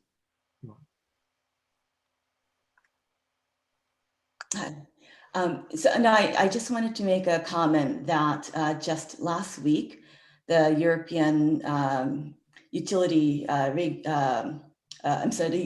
European Utility Requirements, which is an organization, it's the Association of European Utilities, certified China's Hualong 1 reactor. That's their flagship reactor that China wants to globally export. The organization certified it to be in compliance with the European safety and operational standards. It's different from a construction permit or design approval. Each individual European country will still have to do, evaluate eventually if they do choose to, go with the Chinese reactor. But I just wanted to know that it's another step closer.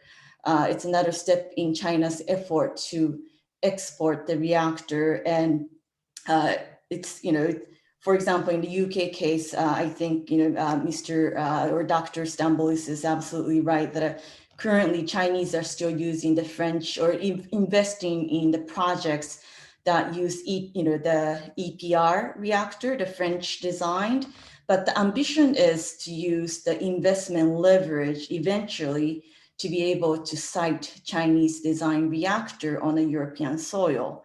Again, it could come with a geopolitical string or not, but that's, we're already at the end of a seminar, but there have been concrete steps that are being laid by the China. So I think their debut in Europe may be closer than we might think.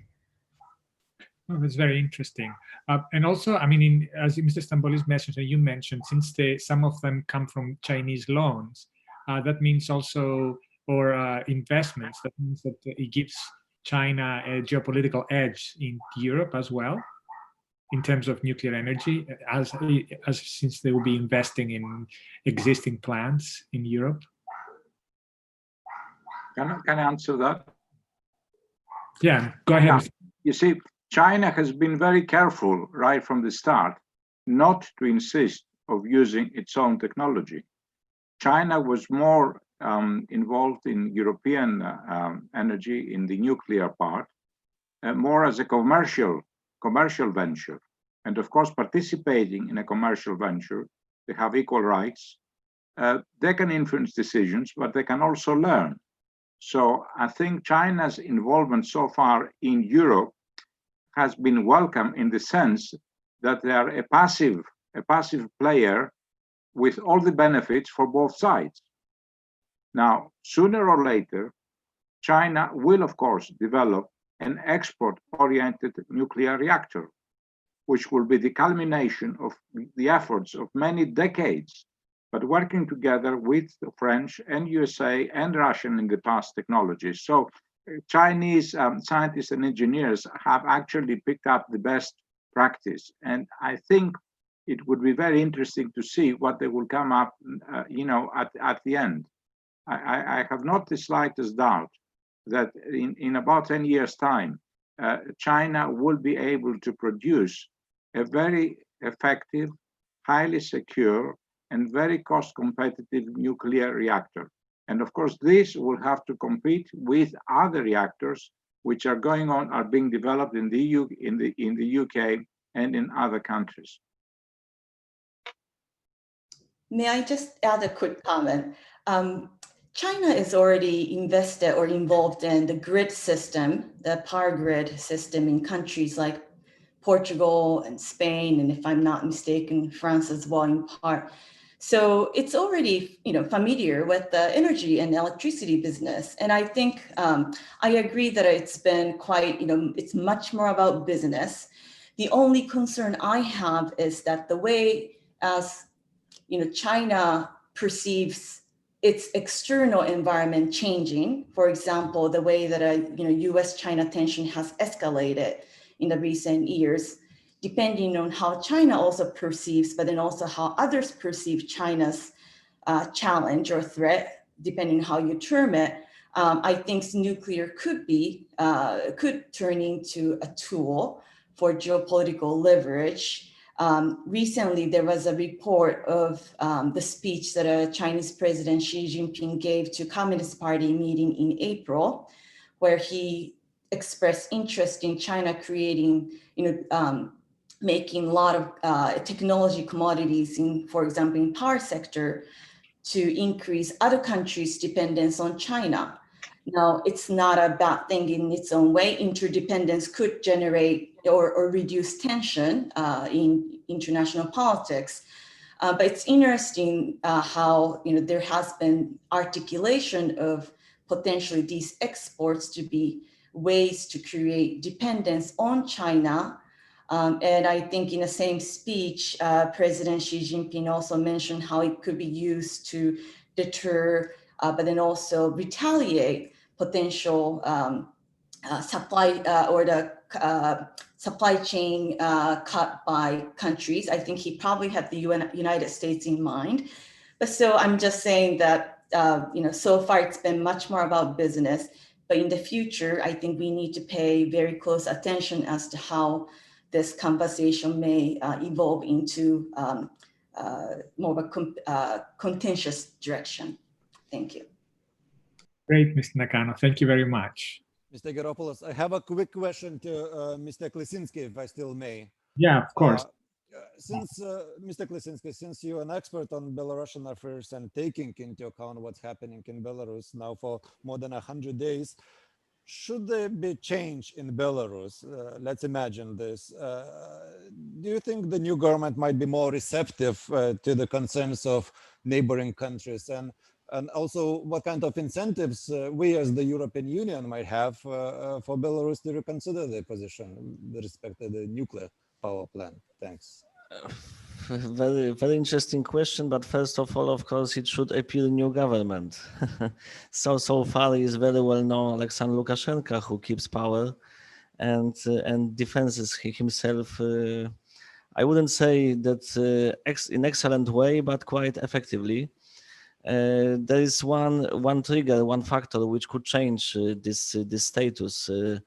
The state of play in Belarus is Russia, of course. Russia exerts enormous pressure.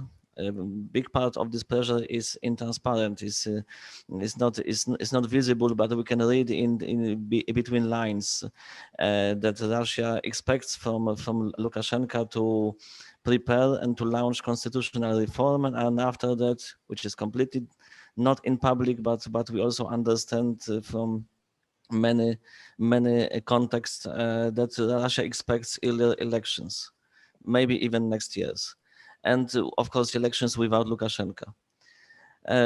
In this case, we should be also prepared for new government, for new president of Belarus, which will be probably pro-Russian, because could be promoted in this new electoral campaign by Russia. Why I'm talking so much about this issue, which is not main topic, of course, of our webinar, because this is part of answer for your question, Mr. Ambassador, because new president, which will be also even, I would say, even more pro-Russian, could be more pro-Russian than Lukashenko is, because Lukashenko is not purely pro-Russian. He is pro-Lukashenko. Lukashenko stands for Lukashenko, not for Russia. So this new president will be interesting partner for this kind of negotiations, because he should also establish new contacts, new cooperation with European Union, with Lithuania as well. And if European Union will expose as one of main conditions to relaunch, to reopen new relations between Brussels and Minsk, and some changes regarding Astraviets, I mean more transparency, cooperation, maybe some new analysis, international analysis, assessments of safety of this NPP. Maybe it will work, because new president also, even more than Lukashenko, will need new reopening with the West, with European Union.